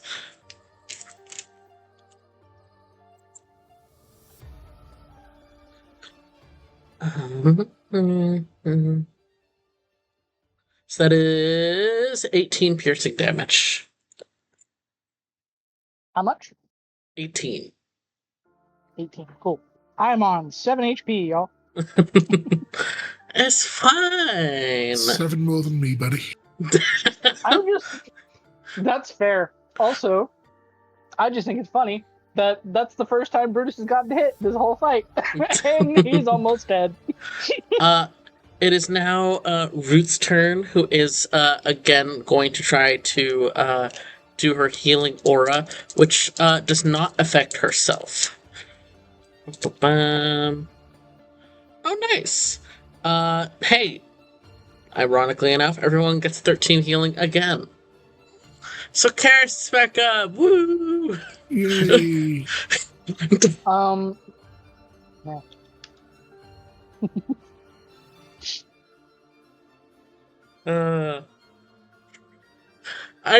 I'm just thinking about this fight and how scary it probably is for the characters, and then just picturing Tito just like hiding in Root's fur.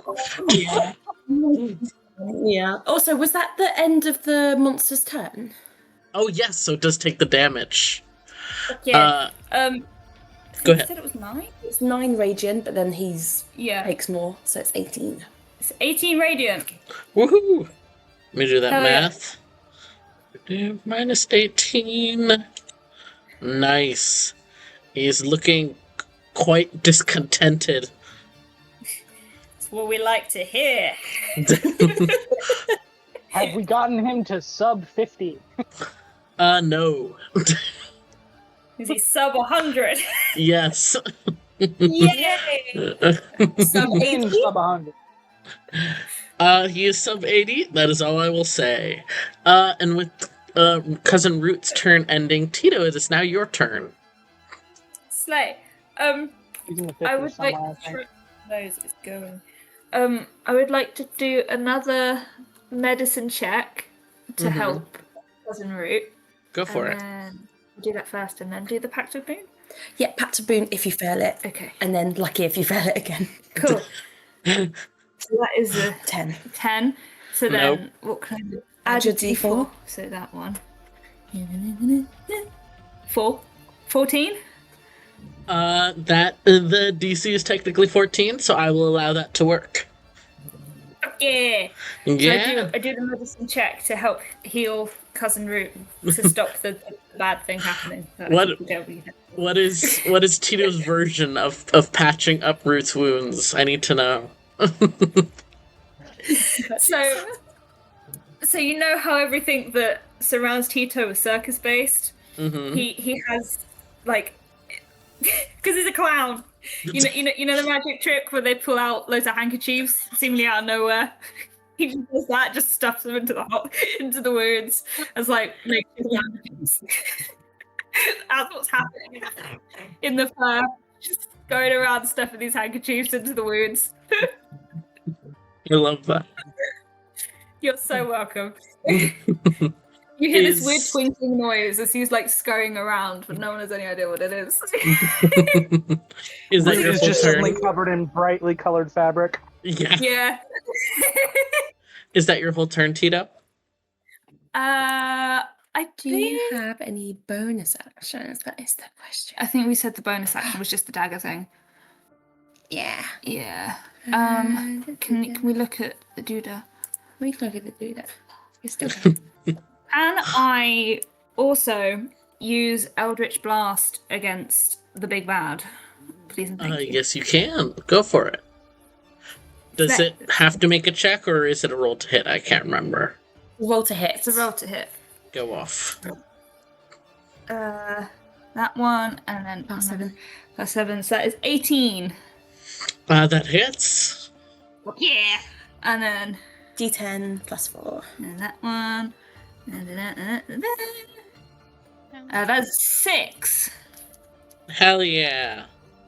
Kaz, you all 5 levels of Warlock. No, it Yes. doesn't matter. You're still level 5, so your Eldritch Blast will have 2 beams.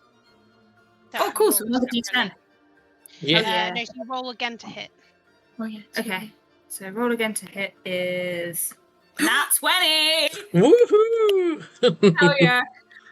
Which means you crit, which means you do more damage. But my love, you're going to have to explain that. Yes, please explain to me. I essentially- have to roll. How we're doing it is to make it simple. You roll your damage and then just double it for a crit. No. Okay, so that's a D10. So that is another 6, so 12, please. Alrighty. It is looking. The shadows are starting to shear away, and there is this dark-skinned, gray, ill-looking creature underneath, but there's still too many shadows to tell what it is exactly. Okay.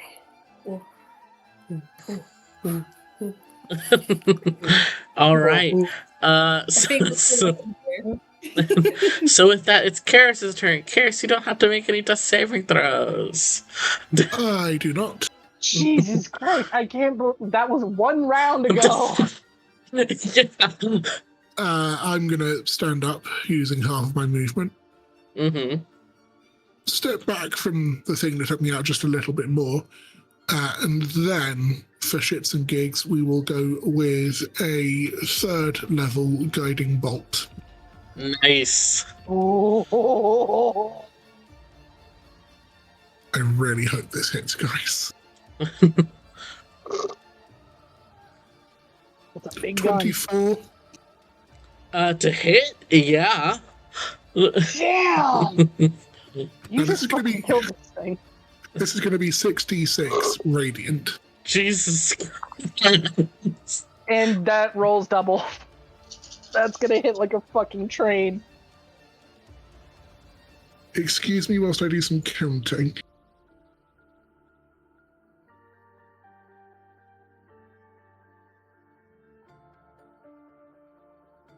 $22 radiant. That's not double, that's just the 66 roll. Holy shit. As you stumble back to your feet and launch this blinding blast of light, which, as a note, your magic still feels different. It's working for you, but just the familiarity of it is off. It's odd. You're not sure what's up, and yet, how do you want to do this? So I'm going to stand up, sort of look at the dust that is now covering my clothes, take a moment to sort of wipe it off before sort of glaring at the creature, and out of spite more than anything else, channel what I can of my magic, let it build up in my hands before releasing it as a giant blast. All right. The big guy fucking dies. As the shadows are blasted away by this light, all that's left behind is this malformed being. Its body is distorted, bulging. Maybe at one time it was a more normal form, though something must have been terribly wrong inside of it to just change it in this horrific manner. But the shadows are no more. So whatever has been letting this corpse move, the body falls to the ground and no longer does so. The wraiths kind of begin to cry out, and while some of the shadows are still present in the lair, they are starting to leak away. It looks like the shadows will start clearing out within a round, unless you guys want to kill the wraiths yourselves. I can't talk. Ivana will want to. Yeah, like say I was So gonna powerless. say, I would like an Arcana check really quick to see what happens if we don't. Go ahead. Free action, it's fun. Jesus Christ. Apparently Brutus was really paying attention when his covered shadow magic. That's another nat 20. I thought this fight was gonna be horrendous. You guys have been so lucky. I mean, Ivana nearly died. Karis went down. I went down to like nearly single digits. Other people went down to zero. This was a tough fight. Thorn has almost 60 hit points. She's on like 7. I don't want to hear about it. Alright, Brutus, with that check. The shadows would fade, certainly, but they'd still damage Root during the time they're present. So it's either you get rid of the shadows faster, or you guys can focus on helping Root. Either way, that'll get rid of the shadows eventually. Cool. Brutus is still gonna fucking kill them. I would like to use my bonus action to move my spiritual weapon to there, and some movement to get a little bit closer to these two wraiths down here. Alrighty. And with that, top of the order, the layer action. The monster isn't technically here anymore, so now it's somebody else, let's say, who's causing this Hang on. lair action. Aren't we skipping the rest of the initiative? Because that was Karis' turn. Oh, Cars, for fuck's sake. I apologize. I apologize to Grim. I was misreading. Deepest apologies. I didn't fully close in on the wraiths. The wraiths will act first, and then it will be Grim's turn. Grim, I am so sorry. I promise I love you, baby. This is to Grim, not to Nor. Nor, you're my friend. I love Grim.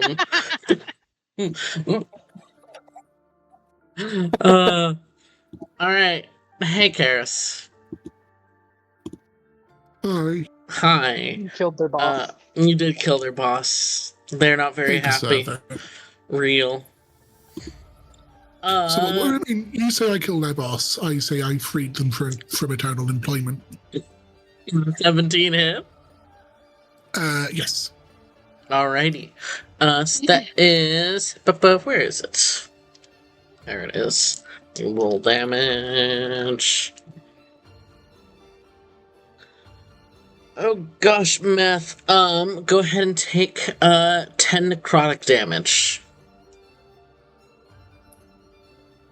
That leaves me 3 hit points. Yeah, and it has its second attack. Oh, good. Can you roll badly for me here, Wilder? So... He didn't. I could lie, but it would be funnier if I didn't. So nat 20. Yeah. Oh, I'm dead, unconscious. I don't know what I'm doing. That one. Give me a I sec. go down again. Oh, hold on. So that's... plus... Oh, Christ. Wilder's about to kill you So- outright. That's 29 necrotic damage. That's not enough to flat out kill you, but you are downed. That's very close to it. Oh, that is Oh, one I- hit point. hold That is on. 1 hit point. I forgot to double it. Because it was a crit. You just flat You just flat out killed Karen. Well, what's the number? 29 doubled.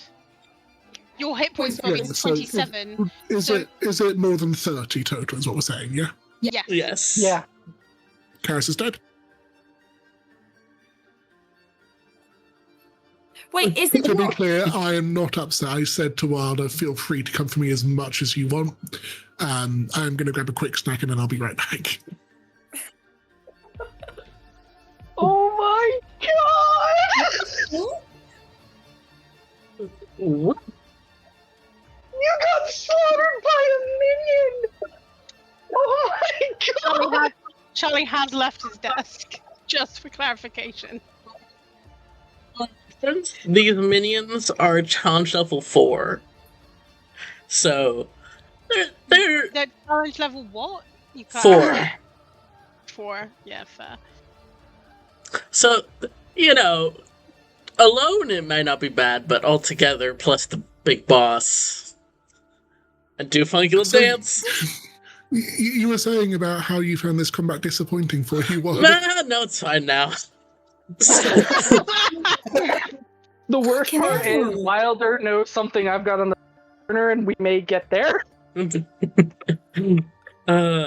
Alright, so, the rest of the race, the green one's dead, so just the blue one, it can't see Ivana. Technically, that boulder is there, so I don't know if it would necessarily see Brutus, so... Hey Thane. Hi. Sorry, I got resistance to necrotic. Yeah, you'll be fine. I'm fine. What's its modifier to hit? 14 plus 6, so dirty 20. That A will hit. kinky 20.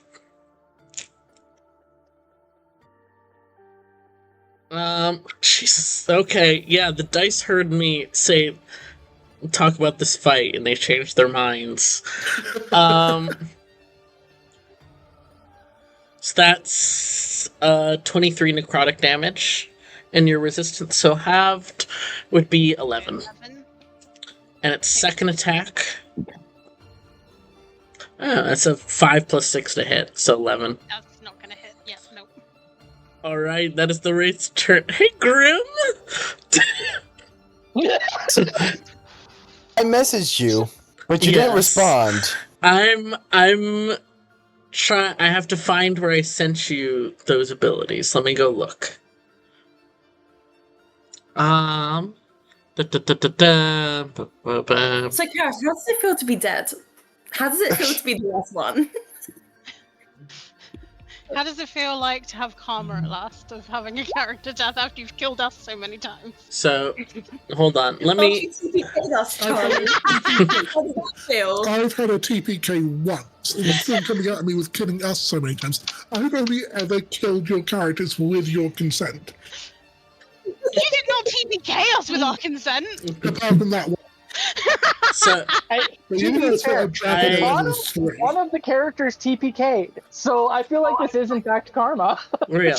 So, I do need to talk with Nor about these mechanics. So, just a moment, guys. So, Okay, I'm gonna use this Nor, opportunity to pee then. real. Nor, what is your proficiency modifier? My proficiency modifier is +3. So, in half, rounded up. So that's 2 Mhm. plus 1, so still 3. So it has 3 charges. And what spell level is Revivify again? 3. 3. Okay. I would burn all of my charges to do it. Yeah. Yeah. I mean, it doesn't destroy. No, let the bitch die. Let him die. No, it doesn't destroy. Let me check. No, it doesn't. It doesn't destroy the item. It just I can't use it again until my next long rest. Yeah. When I gain So- all my charges, and even if it did destroy it, I could make a new one. Yeah. So if you want to do that, you can. If you want to wait until the wraiths are gone, you can do that. Revivify has a minute, so that's still quite a number. And a brief reminder for you guys that I do a version of Mercer's Resurrection rules. So you can do Revivify, but we won't have to do the full ritual checks, but I will make Grim do a small one, just because it's fun. Fine. Do. Do.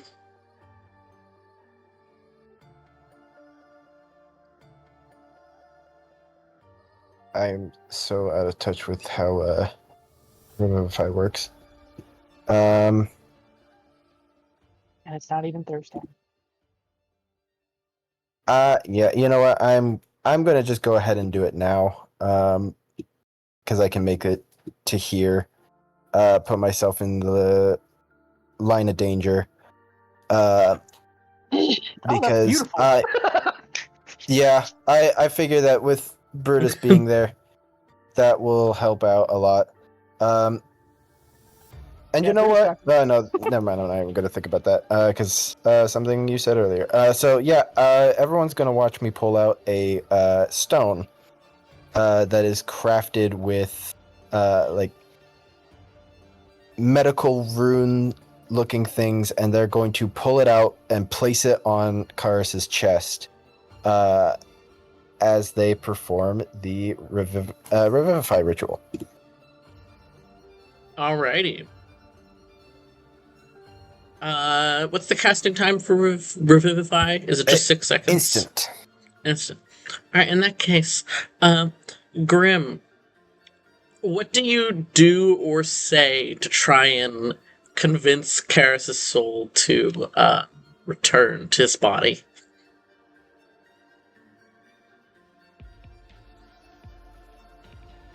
I want to get real close so that Brutus can't hear and say, "You can't let Ivana win."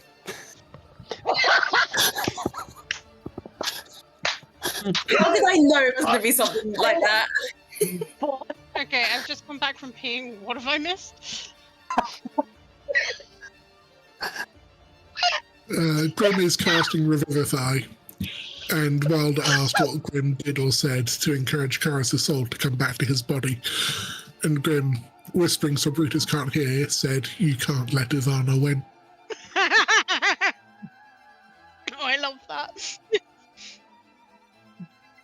Persuasion. Persuasion. I'll give you advantage because Oh, I really no. liked that, and I think it will work. You are understanding that you are asking me to do a charisma check with a -2 to my charisma. Yep. But you do get That's- plus 1d4 because the thing still stands, I think. Or is it? Yep. Oh no, it might not because you're dead. It doesn't say anything No. about when I die. Yeah, it still holds. Yeah, so you get an extra 1d4 on that roll at least. All right, I'm going to also add in my. This is a skill check, is it? Yes. I'm going to add in my 1d6 as well and burn one of those for. Oh hell yes! Just to really nail this because I am scared.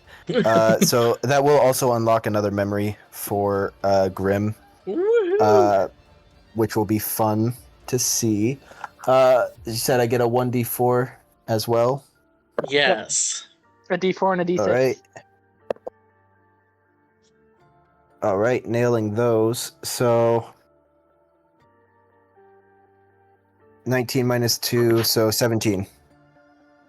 All right. So 17. As you reach Karis using the stone, trying to affect Karis's body, both magically, mentally, physically, whatever you can, pulling on every bit of power you even have within yourself, not just the stone. A memory comes to you, Grim. You remember a time when you held an alchemist stone before, which is odd because you were under the impression you just now were given the instructions on how to do it. But you remember holding one. You remembered a rain-splattered, muddy battlefield at night. You remember shouting voices, and you remember a voice hissing in your ear. Some husky, smooth voice that whispers as you crouch over a body, "If he dies, I take my payment out on your..." And that was the first time you revivified someone. And you come back to this moment. Nikaris, a 17 would satisfy the check, but you also have to decide if he would come back at all, and also for those encouraging words. I have a question. Yes. In death, what does Karis experience? That's so funny you ask. You I know, don't like that. you've been told tales, you've been told of grand halls, of the treatment of royalty, of being returned to grand histories long past in Mayor Nonvis's halls. You don't see any of that. You are in a pit, and you are sitting on top of a pile of bones. And when Grimm's magic reaches you, when these words reach you, you see the first bit of golden light. And that is what you experience.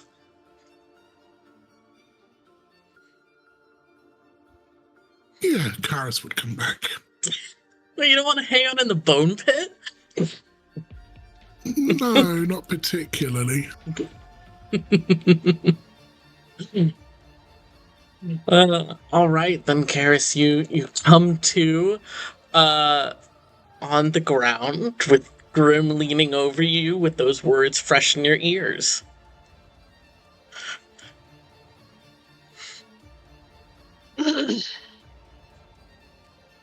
I will look up at Grim and say, it was never about winning or losing.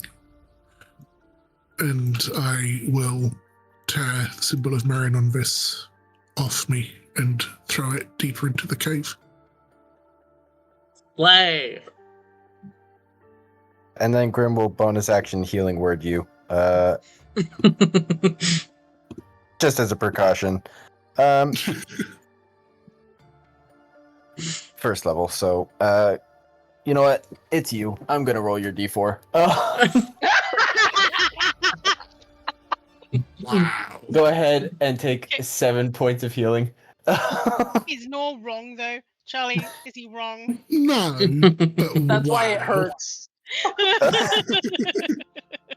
Actually, just out of question, I am now also going to roll a d4 to see what I would have rolled. A 1. 3. So Same you roll. rolled the same. And the word will just be Real. All right, that's the end of Grim's turn. So now at top of the order. And Sanctuary's still up, right?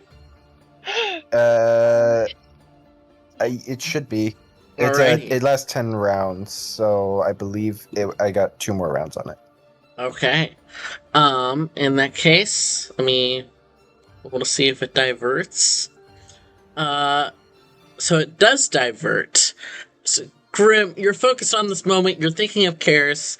You can sense your Sanctuary deflect the attack off of Root.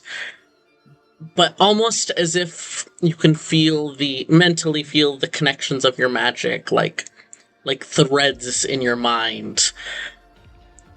Whatever caused that attack is very, very far from here, and is very displeased.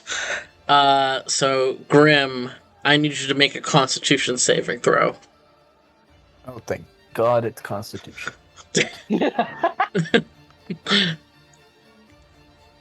Holy shit. Saving throw, 23. Alright, you succeed, so you're only going to take half. Ba-ba-ba-bum. You do math. That's 20 poison damage, so you would only take half, so it's 10. I also am resistant to poison damage. So you what, only so take it's 5. You can still sense that distant swoop of anger, and it's familiar, Grim. You get the feeling it can't see you for whatever reason, but you're pretty sure that was the veracity that just tried to hit you. Man, pissed off a god and barely took 5 points of damage. What are you gonna do about it?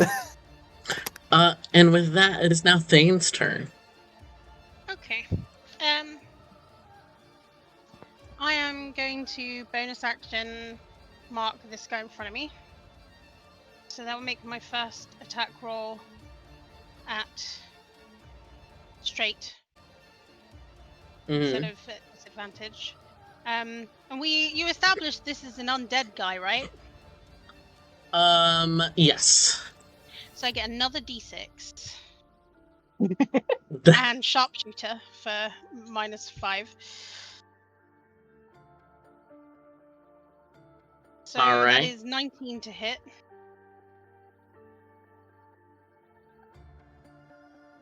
Alright, that hits.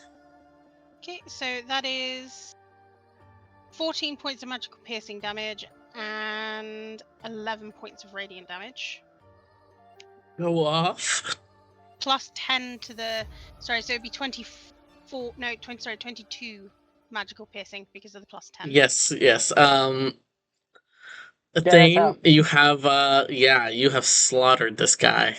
Okay, so then my second attack is going to be against this guy. He does not get the bonus die because I don't thingy him, and that's going to be straight. Again, it's going to be sharpshooter for 21 to hit. That hits. And then I still get my extra die because he's undead. So that is 17 magical piercing and 7 radiant damage. My guy is fucking dead. Damn, I was hoping to get one more swing in, but that's fair. Look, my specialty Thane gets a is double kill. yeah. Thane's specialty is basically killing undead. That is what he does. That is what he's built for. That is what he's good at. Yeah. And with Holy that, shit. we now exit combat, or at least initiative. And as the shadows begin to fully burn away in what little light there is in this room, or at least return to a normal level of shadow, does anyone mind if we take a small break so I can go pee? Go for Sparrow. Real. You and Kaz are here eating cake with a fork. All right. Just one cake. What? You've got a spoon. Huge. Let's meet back. Let's meet back at the hour. All right, at the hour. Yes, sir. BRB.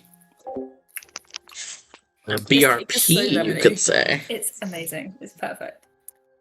I just fucking slow chew at me, you weirdo. Yum, yum. How's everyone doing? Turns out, I got some cool gear. Turns out you can be good in a fight, no?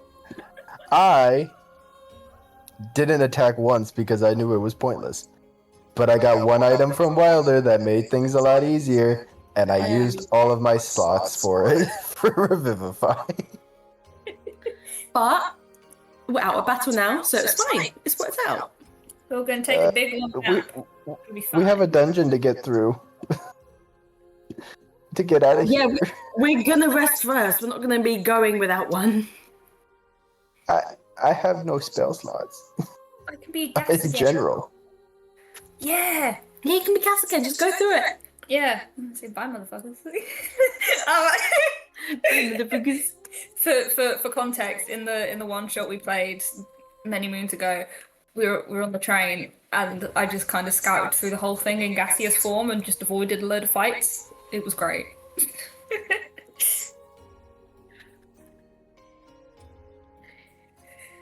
You right there, no? Yeah.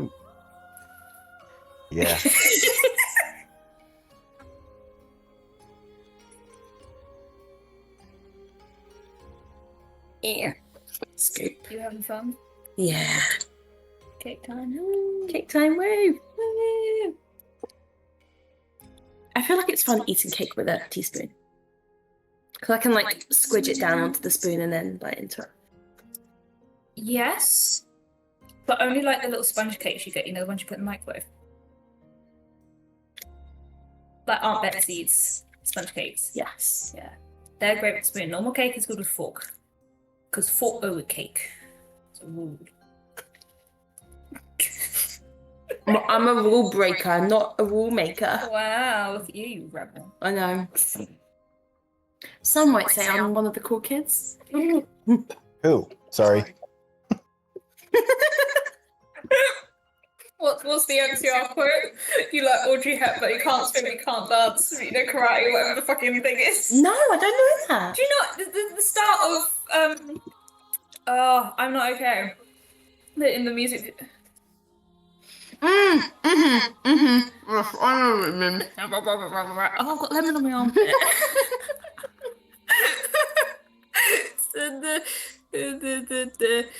Yeah. Wait, yeah, canny, yeah, there you go. That one. We played with there's D&D. You're never gonna make it. Yeah, you like D&D. That's Yeah. That's the. That's me. That's the quote.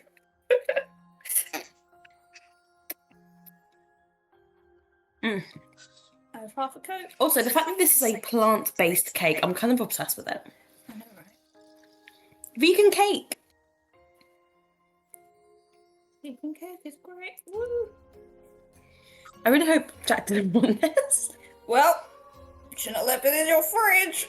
Mm-hmm. Is it Jack's cake? Yeah. Not anymore. Well, no, because he Go came on. around the other day, and I just opened the fridge when Kaz came over. Mm-hmm. Then when Jack was last over on Thursday, And he left a couple of beers and an entire vegan lemon cake. Hell yeah. Yeah, it's yours now, legally. Yeah, exactly. Yeah. This is what I've been saying. Here's what I've been saying. I'm so happy you killed Karis, and Karis now has maybe denounced Monovis. We'll see. Wait, what are you not? Charlie is just giving me some insight into what possibly might happen there, so it'll be interesting. Mm-hmm. There's certainly a moment Karis needs to have, and we will see if we get to it. If we don't manage to get to it in session, then at least Charlie and I will either have a short conversation after game, or if Charlie's down to like RP, then we will have a short RP after game. Fair. That's fair. Nice. I only got maybe 30 more minutes after, like 1:30 is probably where I'll have to pop out because I do have work tonight. Very, very fair. Are you all right if we're still doing aftermath stuff after that? Yeah, no, that's fine. I'm just glad that I actually made it to session. But work was rough. Understandable. Work's gonna be rough. Yeah. I had to yell at people. Oh. I have to yell at somebody who's technically my superior tomorrow. Oh no! That'll be interesting. I've That been is definitely avoiding it. Hayward. I've been avoiding it, but my boss, I had almost a full breakdown today, and my boss came up and was like, "Are you okay?" And I'm like, "I almost snapped at somebody. I shouldn't have." And they said, "I'm going to be so honest with you. Snap at them. Get real mad. Take them into the back room, close the door, and yell." Yeah. So I'm nervous because I'm already tired, but I'm tired because that person's not doing their fucking job. Mm-hmm. Very understandable. Well, That's unfortunately deeply real. yeah. I mean, they're kind of. It's been said by multiple people, including my boss, that they're fast tracking their way to being fired. So if I yell at them and they don't change their behavior, Oh, I'm asking for it. I know I could be. Somebody's job is in my hands right now. All right. Well then, Take him out. Take their job. Whose job are we taking? one of North's superiors. Yeah, they're not like they're only like barely my superior. They've just been in the position longer. Like they know better. They're just not doing their fucking job. And so they have seniority rather than having rank, essentially. Yeah, that's probably a better term for it. But yeah, I'm so glad that they shut up when they did today because I almost threw a box at their head. Hell yeah. They give me a knife at Violence work, is guys. never the answer, nor. It's a solution. It's a question, and the answer is always yes. Okay, it's not always yes, but the answer is very often yes. I'd like you to prove when it's not yes. Exactly. When making a cake. You have to beat a cake. You literally So have to, violence is the answer. No, violence is I'm going part to of the answer. I'm gonna nerdy actually you here. You forgot the at the start. There. Sorry. Yeah. Actually, if you beat a cake too hard, you overwork the flour, which is what gives you a heavy, not like cake. So, while Yeah, violence you still is technically have to the beat it. answer, but you should not beat it too hard. But you do still have to beat it. You need to beat it still. We Gently beat me. Me and Chloe hung over cake with us, and they just fucking decked it with a spoon. It was great. And also another actually, if you are doing an oil cake, you don't beat it, you just have to fold the ingredients in. Don't use No, oil. Use Hey. applesauce. Beat the cake. Beat the cake in submission. Beat the cake. All right, enough I about get beating people your that like fighting cakes. for my cakes, I will fight you. It's supposed to be beat your meat, not your cake, guys. Anyways. I mean, I don't know. If you beat Quinn's cake, I'm sure he'll thank you. Oh, You need Charlie's It's called permission evil. first. So as I'm out to watch, gang. You know, this is a category on Pornhub, right? No, this is the dent that they have to. Oh yeah, that's the dent that I put. Do it again.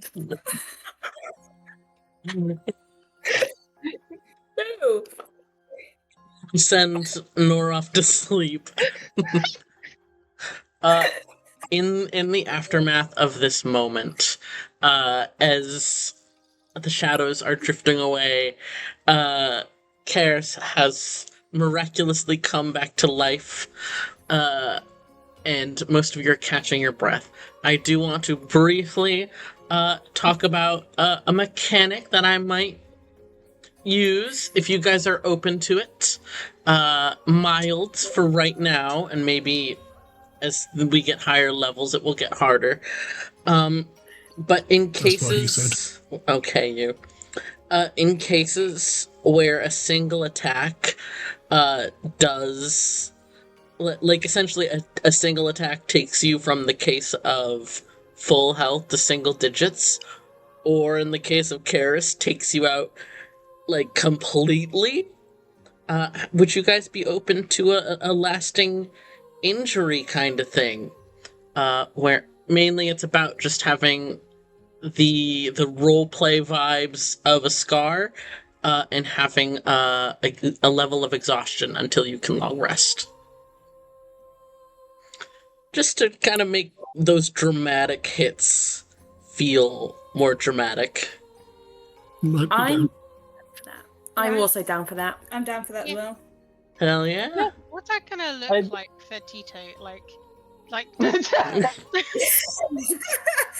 I don't know. Like, you know, It's like stuffing. yeah, you know when toys are like really worn up and they like there's stitches everywhere, just like Oh that. no. If it gets to that point, I'll think of something. Hell yeah. But no, I'm down for that. I think that's a really fun idea, and it also gives us a reason to long rest in this cave at the moment as well. Mhm. Because Then- Tito's then he just gets cracks. Oh my god.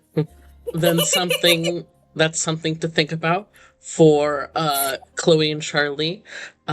After this long rest, what would you guys want your scars or anything like that to look like from what kills you? So, some fun character things to think about. Well, we've already established that Ivana is now a donut. Yes. Real. I mean, it's also funny because Ivana already has so many like long-lasting issues. Mhm.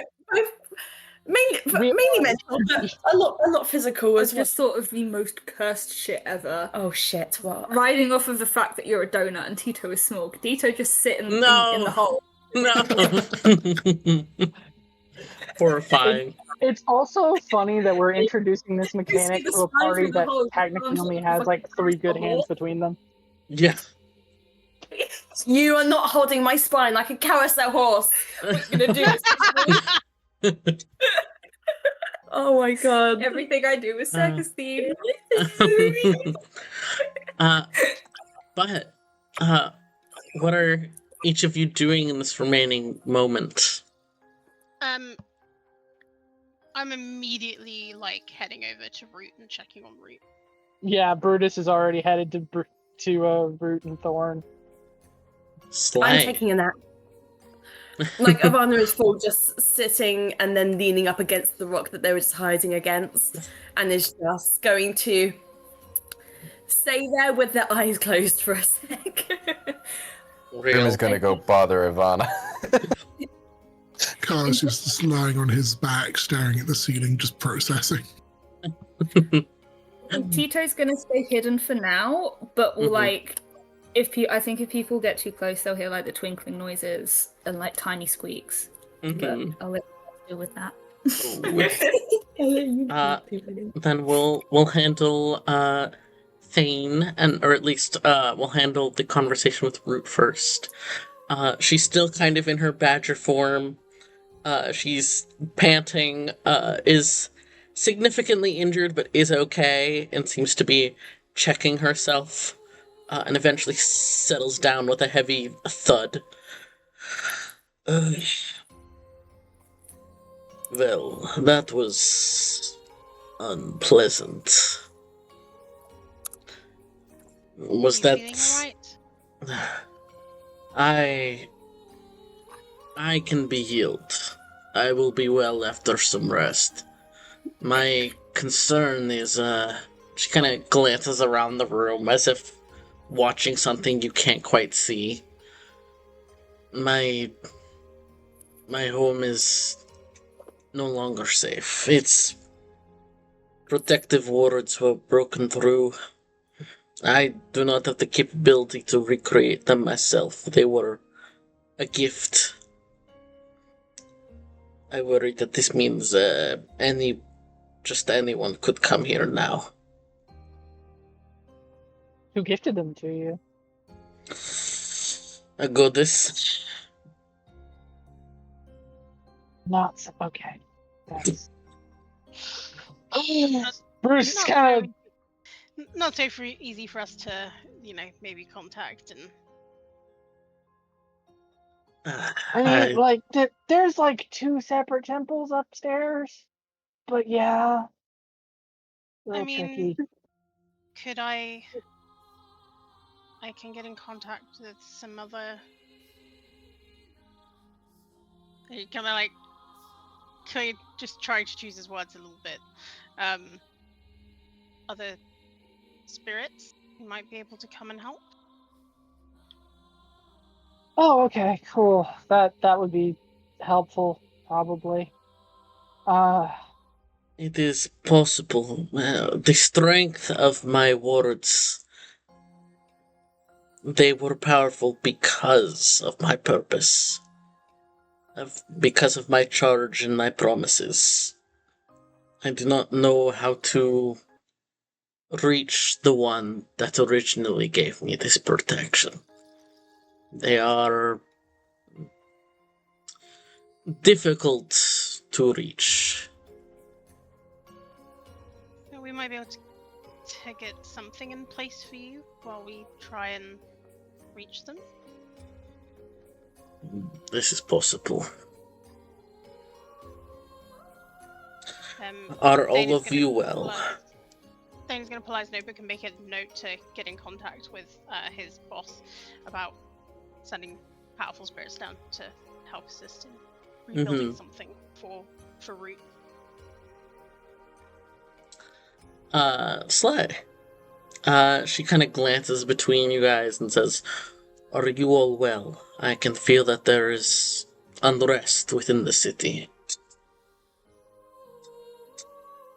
Brutus is gonna ping Thorn with his brain, just like, "Are you good? That didn't look like fun for you." I'll live. I used up a lot. I definitely need to rest. No, that's the plan. That's the plan. We'll get there. And then out loud, he'll say to Root, "Yeah, the city's kind of possibly coming under siege, but my understanding is the Imperial forces can't really crack Shevgard as long as you're here. So..." That is the problem. With my words gone, my words, by purpose of my oath, they were reflected onto the city itself. That is why the veracity could not simply enter the city. With my words gone, I worry that the defenses will be much less At least when it comes to magic or the mental effects that I have heard stem from the voracity. So if your wards are gone, well, okay. Obviously, the point of okay. Too many layers. Don't like. There's too many mechanisms overlapping each other. Okay. First things first. We've got injured. We need to look after them. Kaz, did you say that if we're really close by, like we're next to Root, we might hear jingling and squeaking? Yeah, so like, yeah, if you're close to Root, you'll hear like Tito kind of like quivering, but it'll sound like twinkling. Okay, because I imagine that like Thane is like right next to Root, Mhm. as they're having this conversation, and he's absolutely noticed all of these like brightly coloured like scarves like littered over Root, and he's like absolutely like not tugged at them, but like he's touched them and just sort of been like, what, like looking a little confused, like what is this? And then he kind of hears this like twinkling, like the tinkling of little bells, and he's gonna absolutely actively look for Tito in Root's like map. Roots, Totally amazing. So, do you want to? I'm gonna say you find Tito, but he just like sticks his head up outside of Root's fur and just kind of like squeaks. So would you imagine to like a dog toy squeak? That's the sound he makes. Thing is, at first, slightly startled by just this toy in Root's fur, but then it's gonna like look to Root quizzically and be like, "Who's your little friend?" This is a little lost one who stumbled their way to me. A young spirit. But children of our kind should not be left alone. Yet this one is so young and very alone. I will gently hold my hands out to Tito. Tito will like carefully climb onto your hands because he's still not quite sure, but will end up like just sat in your hands. Like, imagine you're holding like a soft toy. That's how he sat in your hands. He will smile and he will hold you very, very gently. Yeah, and sort of smile at Root and smile at you and goes, "Well, isn't he just aren't they just a precious little spirit? I don't think I've seen one this young before." Tito just kind of squeaks at you and then looks at Root and squeaks again and just looks very content. I know that there is something. I am not well versed in these things. There is something different about this one. I could smell the scent of forest on them, but they are not of the forest. And as she's saying that, and Tito is twinkling and doing his little happy vibes, Thane, you can see out of the corner of your eye as Thorn's ears have pricked up, turned towards the conversation, and when she has turned to see, she is frozen at the sight of Tito.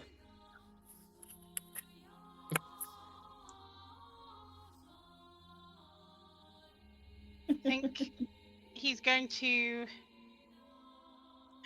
He's not sure if it's the squeaking, like the dog toy squeaking, and if there's any inherent like dogs and squeaky balls in Thorn.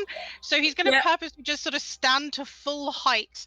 With not that that's very tall considering Thane is only like 4'3", but he's gonna stand to full height and he's just gonna like keep Tito like gentle but slightly more firmly in his hands, just to make sure. Brutus is gonna hold up a hand and just be like, "Calm the fuck down." That kind of used to be her job.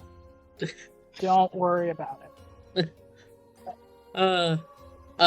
Kaz, if you could check your phone briefly, just to... Yes, Lay. I saw the read receipt come on.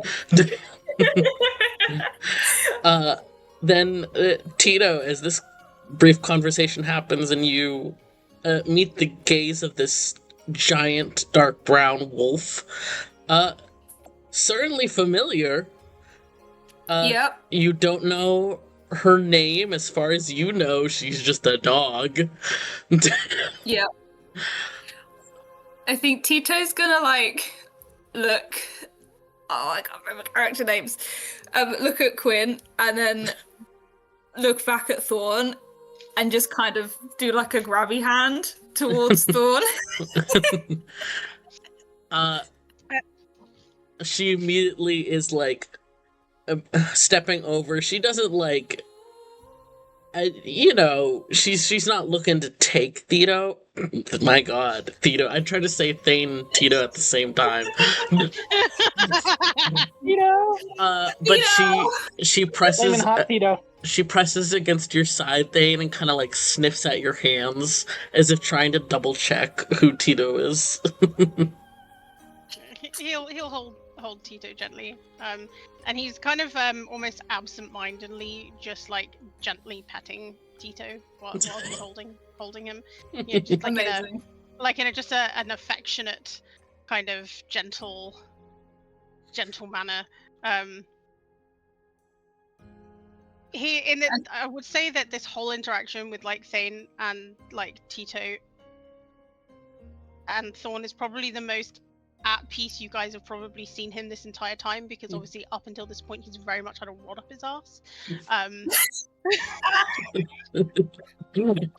So this is like the most at peace you would have absolutely seen him this entire time. Like he just seems really calm with spirits. Amazing. Thorns. Question. Oh, go ahead. Does Thane have pockets? I do. Tito kind of looks at Thorn and like pats his head a little bit, and then turns to Thane and just like crawls into one of his pockets, and you can just see Tito's little head peeking out. Thane, you've briefly heard Wolf's voice mentally once before when she was leading you all here, and you hear it once again as she speaks to both you and Brutus. And sure, Tito as well.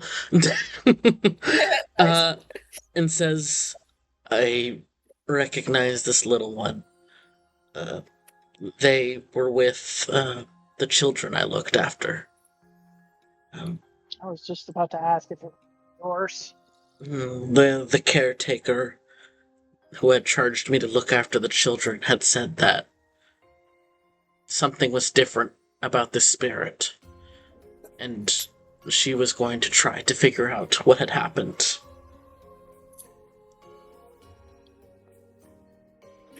I'll look kind of like down to Tito, who's like currently sort of stuffed into my like breast pocket, and just like give them another little head pat, and they're just like, do you want to come? Is you saying that you want to come with us, little guy? Tito's just kind of gonna nod his head and then do like a tiny squeak. I mean, we're not going anywhere now. I feel like we should all maybe get some sleep before we try to head for the surface. Because, ow. Yeah, no, I'm in agreement. Slay. Then, as you guys agree on that, over with Ivana and Grim. What's going on? Your turn. I think like as soon as the fight was over, it was that thing of like Ivana just going hiding behind a rock again, and it's just like very much like just like behind the rock, just kind of sprawled out, leaning against it, like arms clutched around their torso. Around the donut. Around the donut. Oh, no. In and around. And it's just kind of like head down, like when someone has completely like fallen asleep, but isn't asleep and is just kind of letting like these very quiet tears like slowly just roll down their face. Because it hurts. Oh, it's fucking bad. Well, why would it hurt?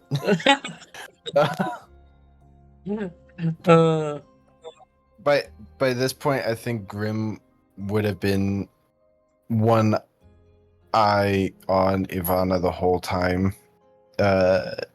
Only really running away because, someone died. And would just kind of not quickly, but fast enough that they would be able to see where they hid. Follow Ivana to try and patch them up.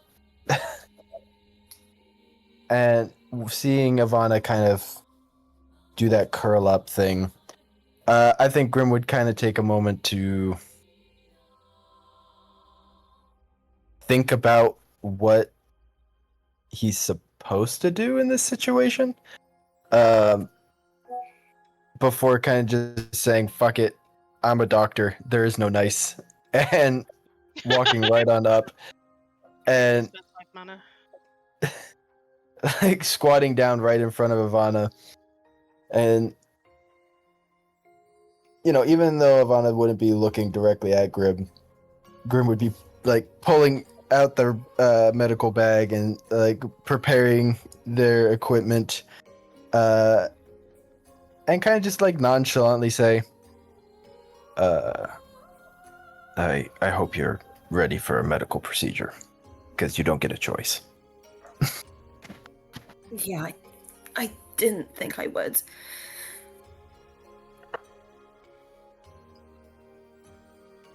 Are you feeling any pain? No, none at all. What would make you think that?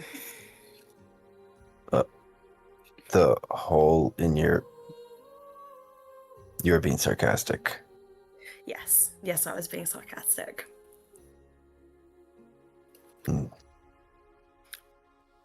Definitely not the most pain I've been in, but it's up there. And like Grim bruises and just, like shifts a bit. Grim is going to pull out a like a piece of bark, not like a stick, but like an actual piece of bark, and it's going to hold it out to you, and is going to explain that they want you to bite down on it, almost chewing it. Yeah, not the first time Ivana's done that. Ivana will take it and like nearly expertly just get it in the right position straight away. She's like, I'm ready. Keep chewing on that. It's not going to make the pain go away, but it might make it sting a little less. But this is not going to be comfortable. And Grim will direct Ivana to kind of lay down a little bit more so that they have more room to patch up Ivana, and will go ahead and try to medically help them.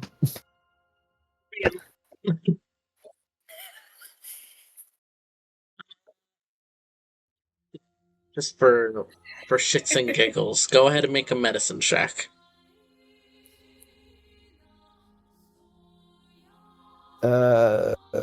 Brain 25.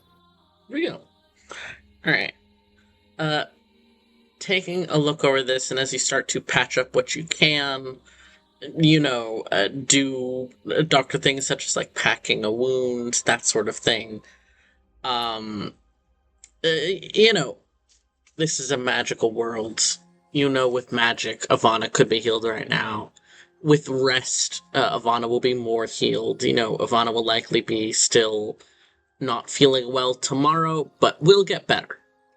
People just, for you as a doctor understand people heal quickly than they might in, say, the real world, because this is a magic world. Anyways, but you do know that Ivana will probably be impacted in whether it be eating, might have like various difficulties. To be clear, nothing mechanic, but I'm giving Chloe a bunch of fun things to RP with if they so want.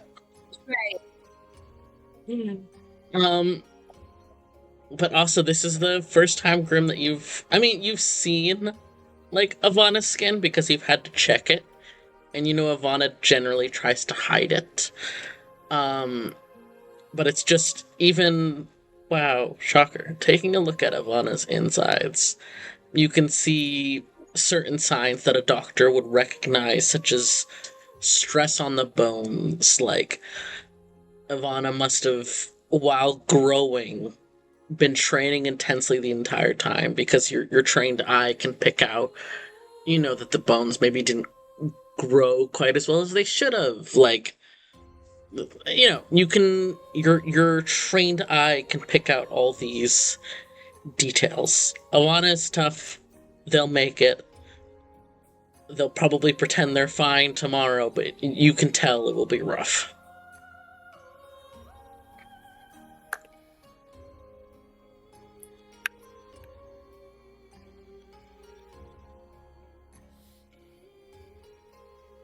Okay.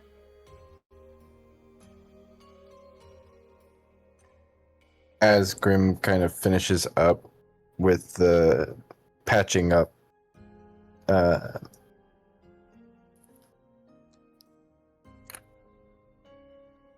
Grim will go ahead and check in on Ivana and see how they're doing. Just a quick little, are you still conscious? Still conscious. Still conscious, baby. Right. Just like deep breathing, like as much as possible. Everyone's just like, yeah, like deep breathing, like as much as they can with a lot of trauma to the torso.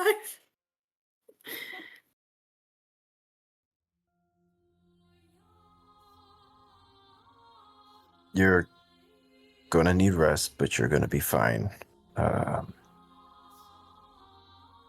If the pain persists for longer than a week, come to me. I will do a nice checkup. If you show any signs of infection at all, I need to know about it immediately.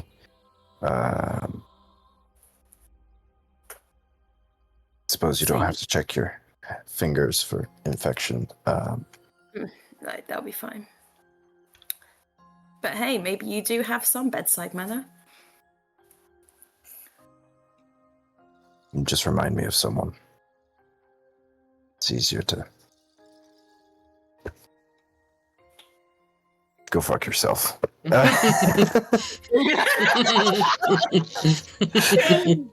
Grim felt one emotion and ran for the hills.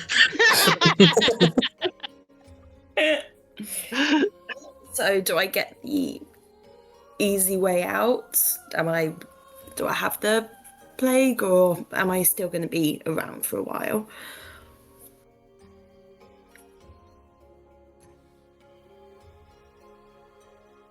I didn't see anything, but time will tell. Make sure that you're cleaning the patched area every day. Clean water.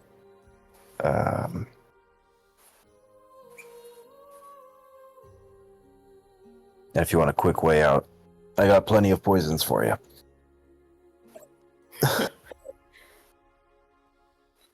Yeah, but if I die with poisons in me, then it kind of defeats the purpose of you having something to test, doesn't it? I got Brutus. Fucker won't let me chop off their hand. Well, if I die, you're allowed to check my body if you need to. I'll be dead. Funny that you think I would have asked.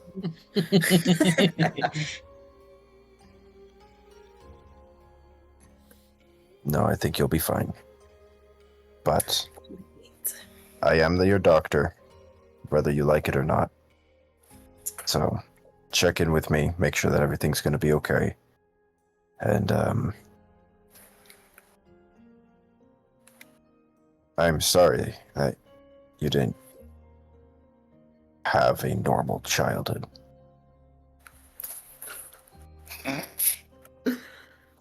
I don't know what you're talking about.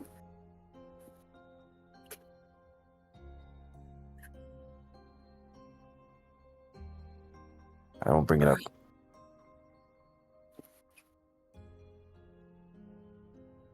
Well, maybe I should get this wound moving.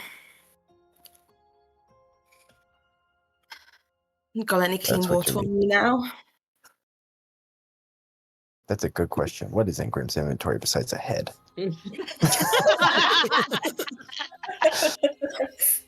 Assume as a doctor he keeps a decent supply I do of fresh have water. Slay. I also have food. It's for all the other people. Funny enough, Grim, I'm not up for eating right now, but honestly, I think anything more than a sip of water is just going to make me want to be sick right now. Fair enough. Grim will hand over their water skin, direct them where they should avoid touching for the time being, and instruct them on how to wash it regardless. Mm-hmm. Hell yeah. And between these two conversations, what has Karis been doing during this time? Oh, he's flat out just been processing 1,000-yard staring, just trying to make sense of what the fuck has just happened to him. Are you doing any soul searching? I think he will be once he has recovered from the 1,000-yard staring situation. Mm-hmm. Slay. So soul searching after he's come to terms with the fact that he died. Yes, that's good words. You can still distantly sense your magic. You know you'd have to do something a bit more significant than just putting away the symbol to fully break off your connection. It's definitely muted, and you can't currently cast, but you can sense it, and it's still odd. It feels different in that way of wearing a shirt when the fabric is one you don't like, and it's bad texture, but boy, you are wearing it. You love a no-no texture. Exactly. Yeah. Okay. Oh no. Enough, Nora. It still went great. Grim came in clutch with the Revivify. Yeah. I think he picked the right words as well. Mm-hmm. Grim is smart, just not very social.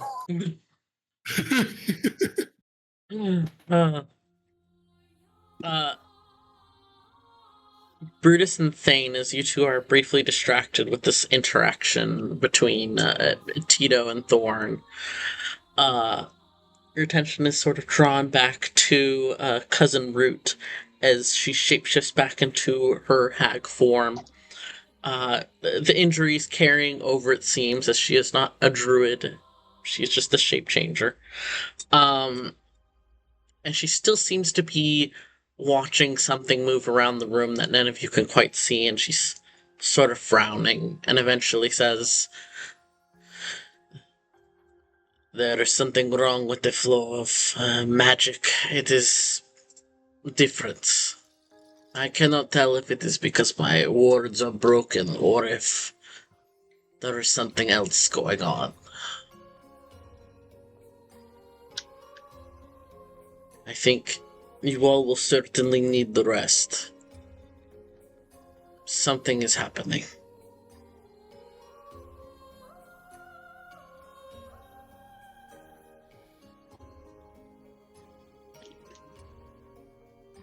We can take it in turns, keeping watch tonight. In case anything else deems itself interested.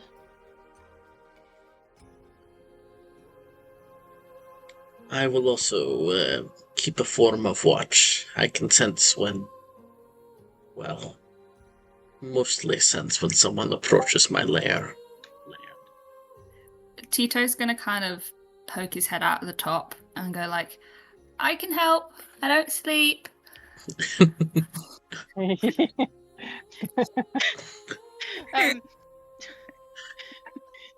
Thane will kind of nod and give your head another little gentle pet, just like the making the bells ring slightly. Yeah. He's gonna look at you curiously and be like, "Do you eat?" No. Fair. Thane was absolutely going to pass you some of the nuts that he has in a little bag, but if you don't eat, he doesn't need to give you nuts. Real. Turns out Tito's just deathly allergic to peanuts. Yeah,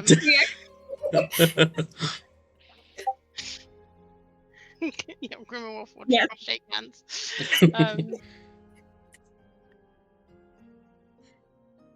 All right. Oh, yeah. You say eat, drink, or breathe. Fuck yeah. You love a Warforged. Yeah. Because the sun kept getting Does Honestly, it I make think you forget Brutus- your wife? No, it's fine. Does It's fine now. make you forget your wife? We don't like that Warforged. I think Brutus is gonna like look around at everyone, just like, okay, no one's dead.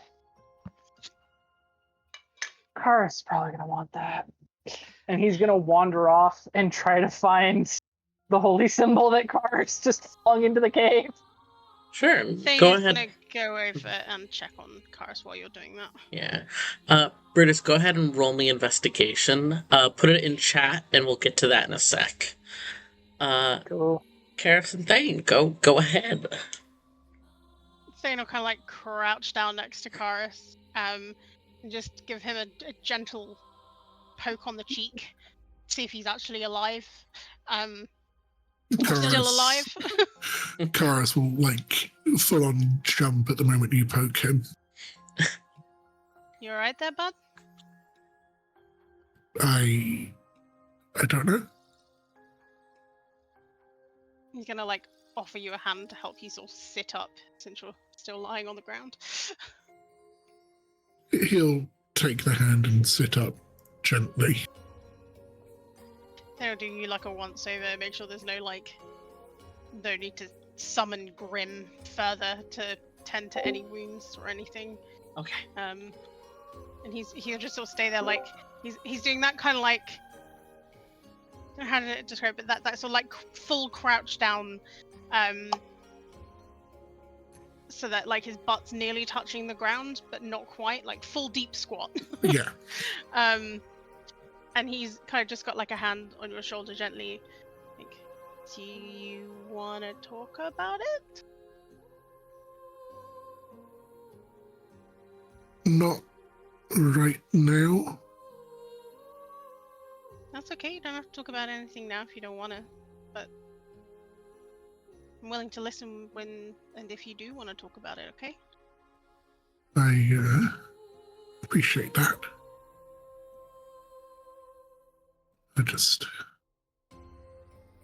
I have some thinking to do.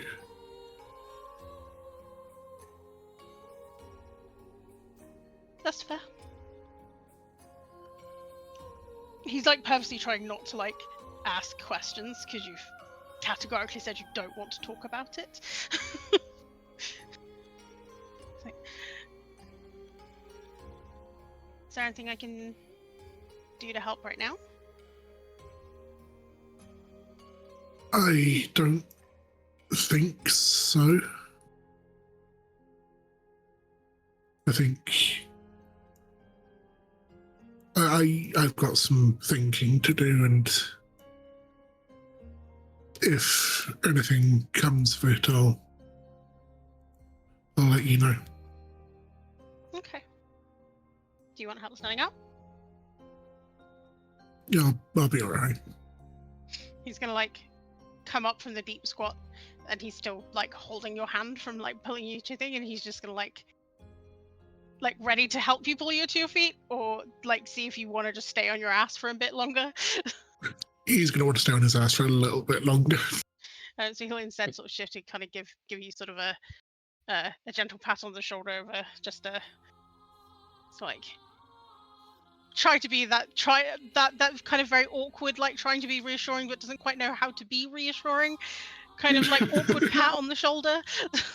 Cars is just going to sort of turn his head to look at the hand and then look back at the thing.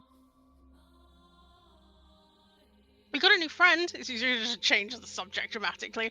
He's going to like gesture to Tito. Like, this is Tito. Tito, this is Karis. Hi, Tito. Tito's just gonna squeak. Oh. And then do like a teeny tiny wave. Okay. Karis will wave back.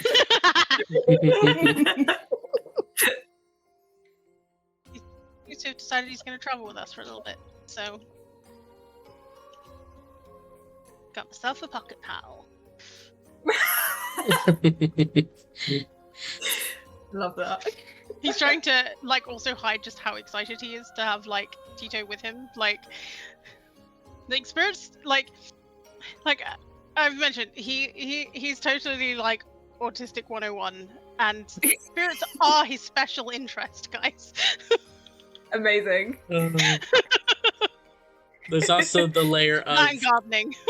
there's also the layer of every campaign Quinn has to adopt a little guy, usually a pet. Yeah. This time it's Tito. This time it's another player character.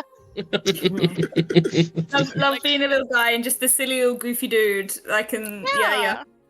Yeah. To be fair, Tito feels like he's going to bring some levity to the party, considering these guys are all bitches to each other most of the time. Am I wrong? The way I'm gonna play this is just like no thought, brain empty. The lights are on, but nobody's home. Like,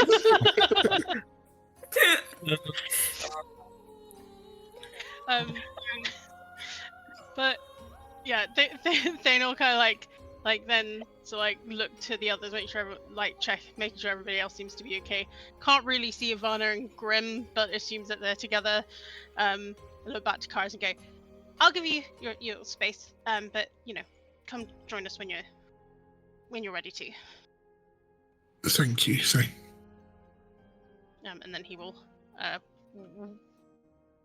Slay. back over to Root, because he very much feels like what he has seen of Ivana so far is that she will rejoin us when she is ready. yes, Brutus. they will. Yeah.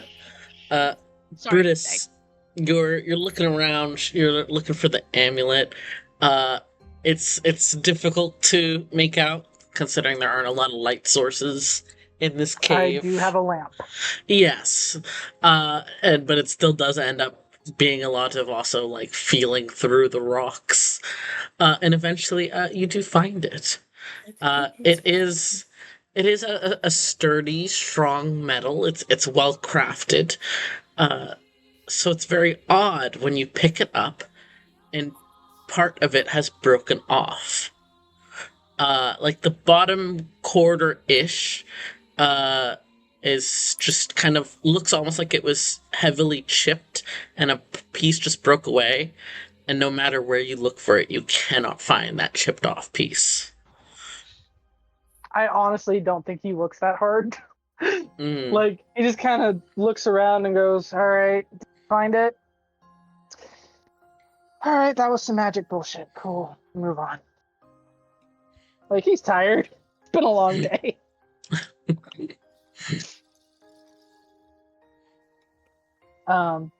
But yeah, I think he finds the amulet, kind of wanders vaguely back towards the group. So, like, the adrenaline's coming down. Root is safe, but they didn't save anything other than Root's life, apparently. Like, just, okay. I mean, yes, but Tito You guys was not on literally the saved original the city. mission roster. What are you talking about? No. To Brutus's understanding, anything that the story was anything that happened to Root was going to happen to Shevgard. Except the problem is, according to Root, that connection was enforced by their wards. With the wards gone, as far as Brutus is concerned, the best they've done is buy time, because all the Veracity has to do is roll the army in, and magic, whatever, it's a god who lives off devouring magic and spirits. Like, you can't beat that conventionally. We have proof of that in the form of the Archmage that he already wants to kill. I'll say this much. Roll Arcana, Brutus. Alright, are we gonna have a third natural 20 on our... No way. No, it's not a natural 20, but it's a 19! Brutus is just really vibing with this. You're pondering over your understanding over the legend you heard about Root, about what Root herself has said. And I will say, the conclusions you can draw are that Root's life is tied to the city's life. Everyone keeps saying Shevgard, but you get the feeling it's not necessarily like the walls of the city, it's not the buildings, it's the people. And while individuals have gotten sick in the city, for as many refugees and soldiers and people there are here, the sickness should have spread way faster than it has. As long as Root is well, the city, mostly as a whole, is well. So yes, they can attack, they can break through the walls, but to your understanding, Root is implying that there's some kind of magic that as long as she is alive and unwell and uninfected, the city will somehow survive. Spirit magic moment. And her wards are down, so it is easier for people to get to her. So, again, that goes the other way as well. If she is attacked, then perhaps the city can fall as well. And she's implying that, her protective wards somehow were also protective wards upon the city. Maybe it's walls, maybe it's people. She's not being incredibly clear. Right. Again, the original conclusion Brutus came to was, okay, she's not sick, which means we have bought time, but, if they can still just fling magic at the city until, it gets conquered, then we're still a little fucked. And the mind control is the bit he's concerned about anyway, because that's hard to see coming. So Thane is gone to set up some kind of resting place. Karis is still flat on his ass. Ivana is hiding in a corner. Grim is being Grim. Where's Thorn and Root?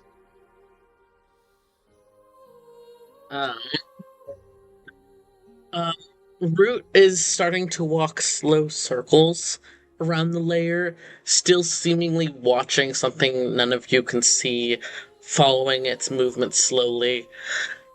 Thorn has kind of, on one of the, larger flat-topped boulders in the room, has kind of laid down on top of it, just so she has a view of everyone, and just kind of seems to be, essentially watching. Cool. Brutus is going to post up with Thorn, except he's not watching shit. He's just gonna sprawl on the ground and plop himself against her side and just be like, so that could have gone worse, I suppose. That definitely could have. That could have gone a lot worse. Yeah.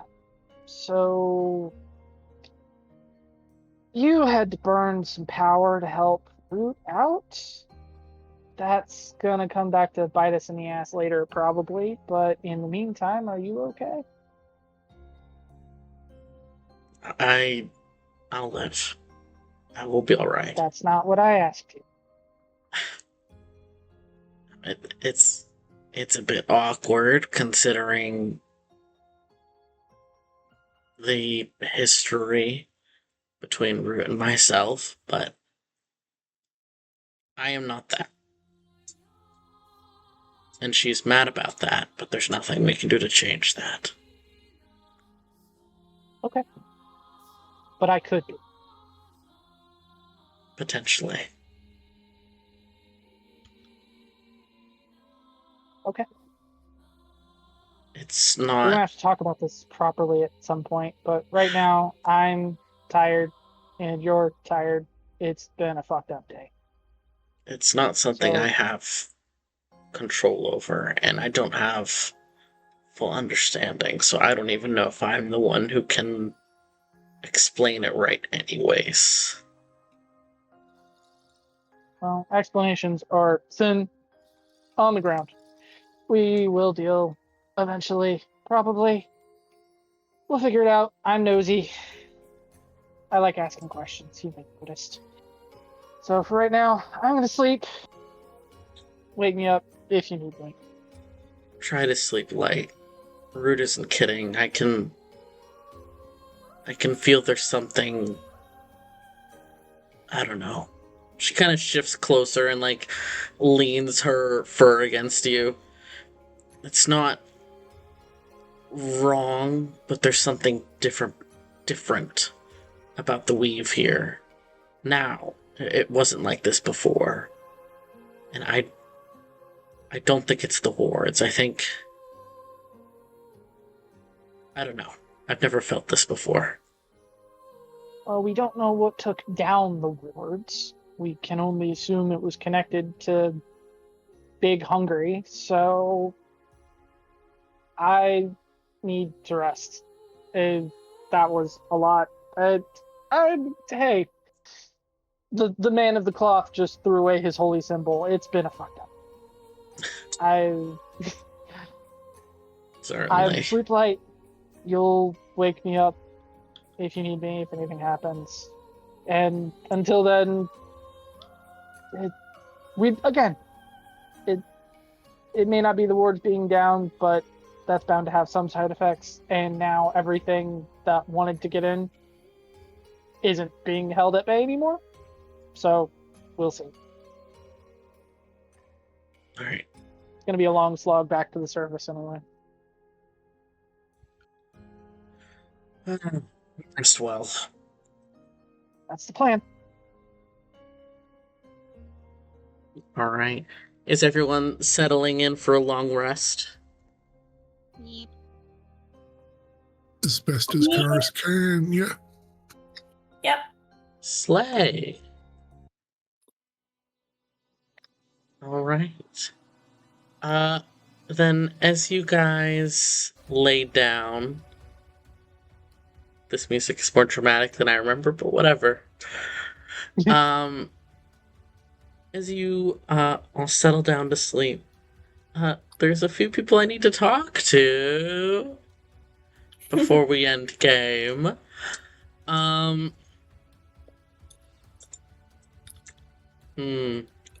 spare Ivana and Grim. And I'll spare Thane. Thane has had a good day. He's got a little pocket pal. He's delighted. Okay, so that just leaves me and Kaz. What are you talking about? No, Kaz is fine, and I didn't list Charlie. Oh, I mean, yeah, but there's no sparing Charlie. He's a cleric who threw away his holy symbol. Actually, no, I will bother Ivana. Hey, Ivana. hi. You are trying to rest. Understandably, it's very fitful sleep. You keep shifting in what little rest, and you don't even fully sleep. You're doing your meditation, but the slightest shift in the wrong way, and you're immediately awake again. Sleep is rough. And yet, there's this... Whenever you fall into your meditation, you become aware... Some deeper part of you is aware of this almost thread of magic. You know you felt it before. You've felt it many times, but you don't know what it is. You can't identify it as a spell. It's not on you. You're just kind of aware of it. And you know whatever it is. You've been in proximity to this magic many times before, in that sort of subconscious way that you really only noticed it when you were resting. But you've never really had reason to be worried about it, because most of the time when you felt it in the past was times when you were assisting with various things and you were nearby the front lines, staying in certain assigned tents, being near certain people. Eventually some part of you just started to chalk it up to, maybe you were just feeling essentially the... What's the... If you're about to say Ivan's an empath, I won't laugh. No, you're feeling essentially the magical fall... At least you assumed you were essentially feeling the magical fallout of being nearby such an intense battle. But there's something more to it. You're more aware of it now. For some reason, it's even closer to you now. And you realize it's not a feeling of battle or danger. It is intense, sure, but it's almost a smug intensity. A spell being cast repeatedly over and over, and each time it's cast, the person who has been casting it on the front lines was feeling smugger and smugger about it. You don't know what the spell is. You know you've been around it many times. And as you jolt up from one particularly intense spike of pain, you realize why it feels slightly more familiar to you right now. Why you understand it a little better. You're not sure who the caster was all of the other times, but you realize this time, this day, right this second, Lyric is casting a spell over and over that is affecting this entire area somehow. And I'll leave you with that. And by this entire area, I think big. Not this cave. Bigger. Hey, Brutus.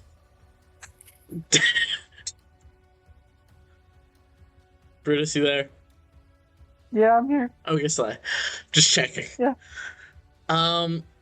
You lay down to rest, and you actually sleep. It's been a tiring day. A lot has gone on. You sleep nice, you sleep deep.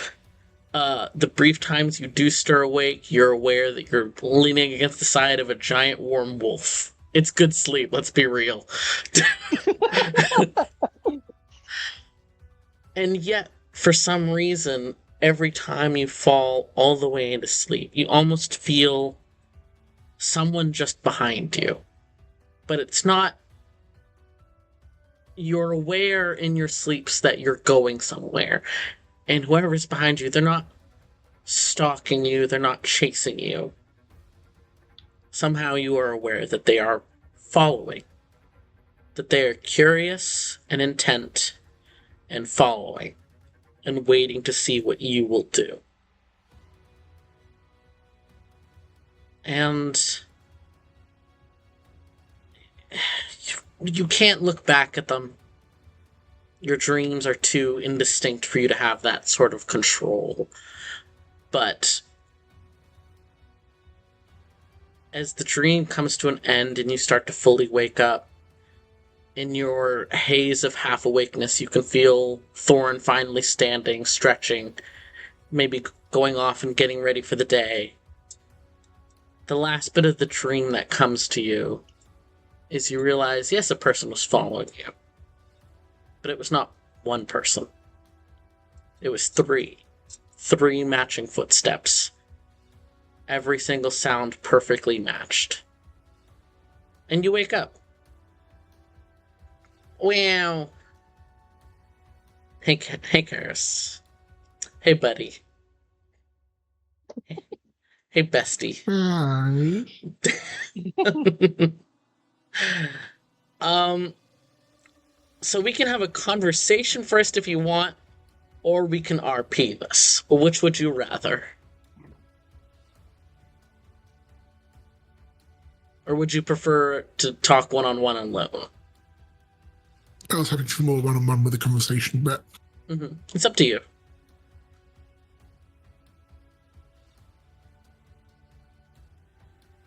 fuck it, let's do some RP.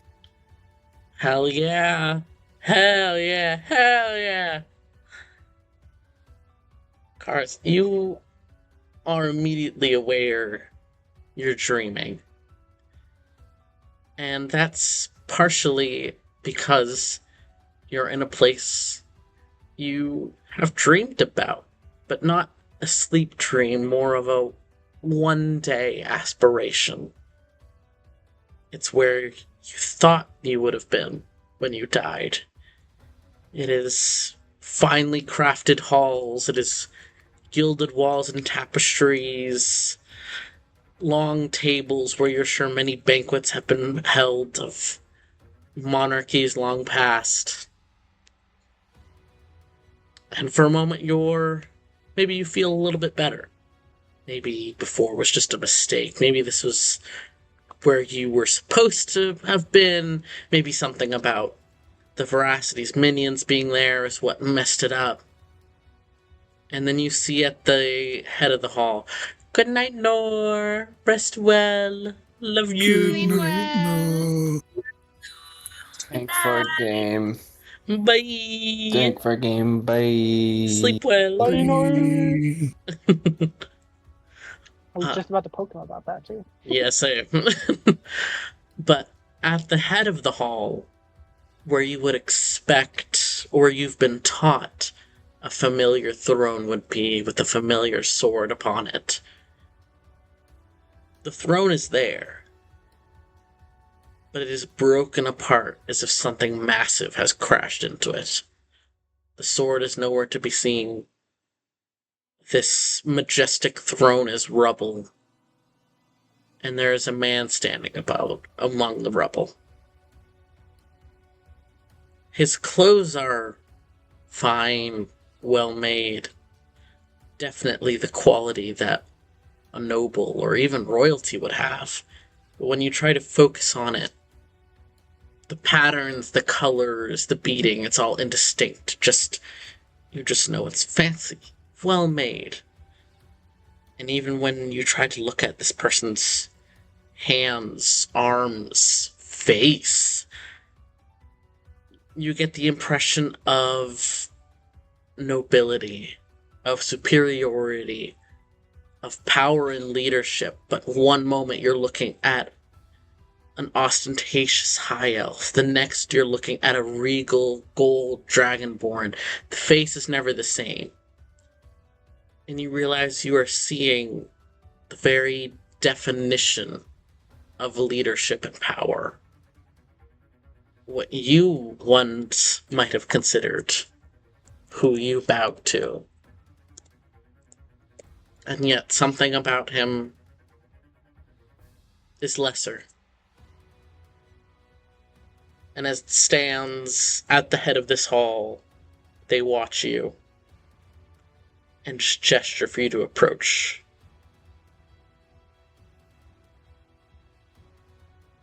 I'll approach cautiously.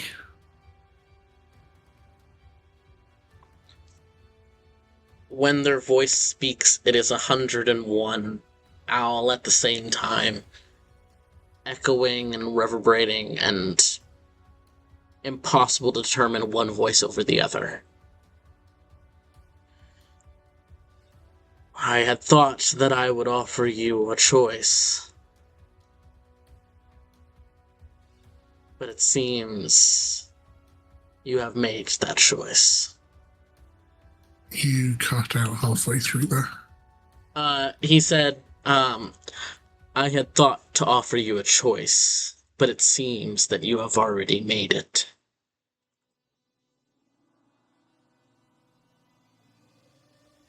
What choice would you have offered?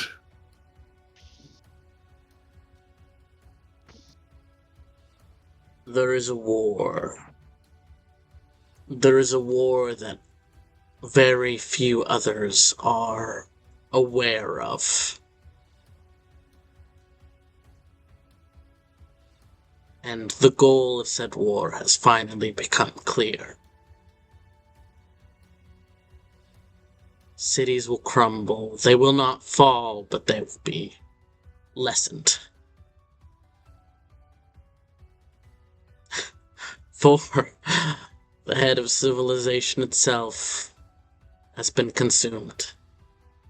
And as they say this, you become aware that there's almost this creeping darkness along their right side that begins to slowly eat away until eventually their right upper arm and their right leg below the knee are gone. I am diminished. I am pulled from the jaws, but still, its hunger has not abated.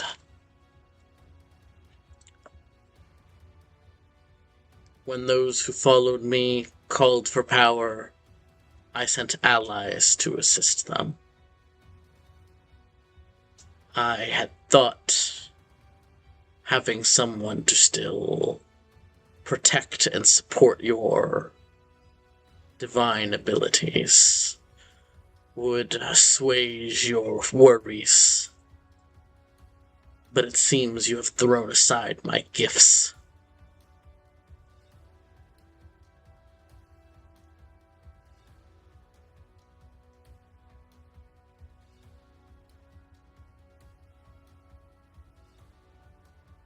I will just wait as if expecting them to continue.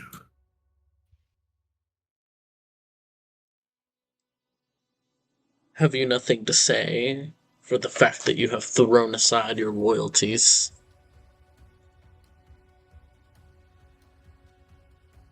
My loyalties led me to death today.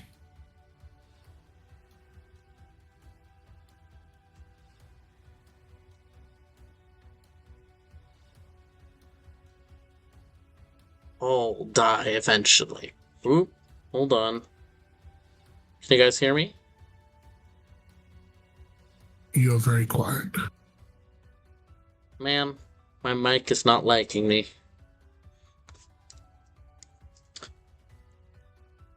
Give me a sec. Oh no. What about now? That's better. Okay, Sly. Is the quality okay? Yeah. Alright.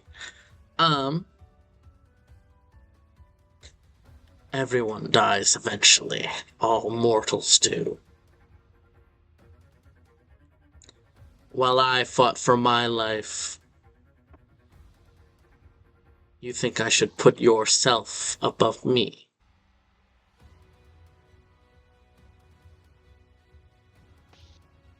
I don't see what good I would be in serving you if I do not have that capacity.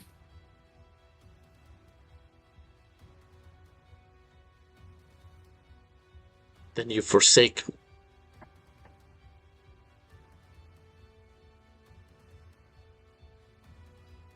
Do you favor instead the ally I sent to assist you? To provide you the divine power you called upon?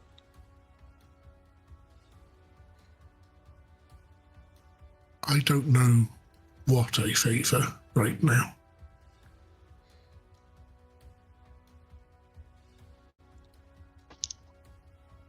Those who are useless to the wheel of society will be thrown beneath it. You will find a use, or else we will make sure to remove you.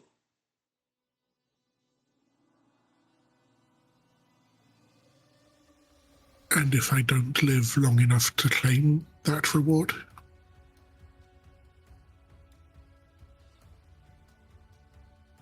I'm confused. I said nothing about a reward.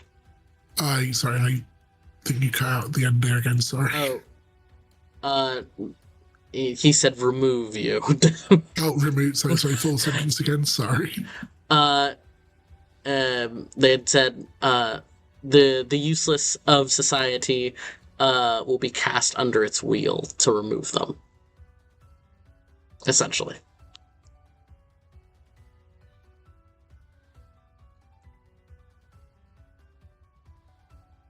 And who gets to decide who they are?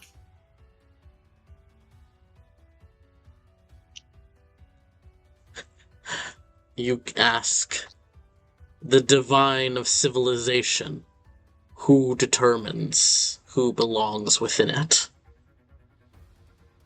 You've ignored your teachings far longer than I had realized.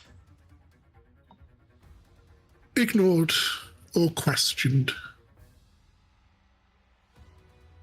Well, if this is the path you wish to claim, I have other responsibilities I must focus on. For if I fall, all cities will fall. So if this is the choice you want to make, you will be cast out. I do not know which choice I want to make, but you are doing a bad job right now at selling this one to me.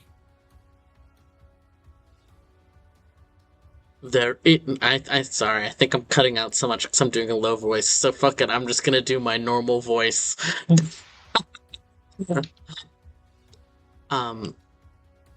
There is no choice to make.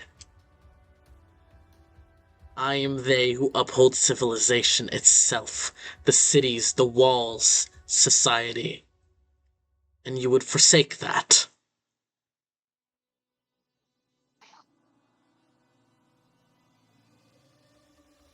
You forsook me.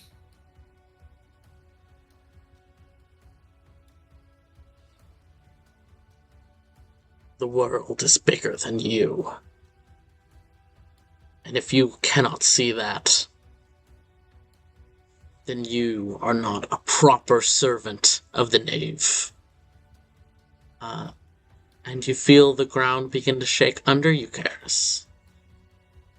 As the cobblestone floor of this fine hall begins to fall away, crumbling into unknown darkness. And Mayor Nonvis watches and waits to see if you have one final word before they throw you from their presence. You cut out again there, sorry. What the fuck? Was this happening earlier too? No? No. You do sound like you're on a different mic right now. Yeah, I swapped to a different mic. I swapped to a different mic because the original one was cutting out. And then apparently they're just both cutting out a bunch. Man. Alright. Essentially, Mayor Nonvis is waiting to see if you have anything else you want to say before they throw you from their presence.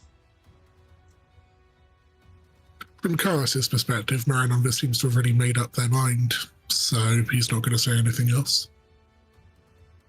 Alright. Then, as the floor crumbles and falls away, you find yourself falling into darkness, Karis. Your wings cannot catch the wind. The stones fall around you. You see flashes of cities crumbling, falling, armies invading. But you aren't part of any of it. You fall, and you fall, and when you finally crash and land, you are in the pit. There are bones around you. Human bones, mortal bones, skeletons. Those cast off from society. Those deemed useless by Mayor Nonvis. And as you begin to slowly wake up, you become aware that there is something there, waiting to eat those who are thrown away. And you wake up. Wow.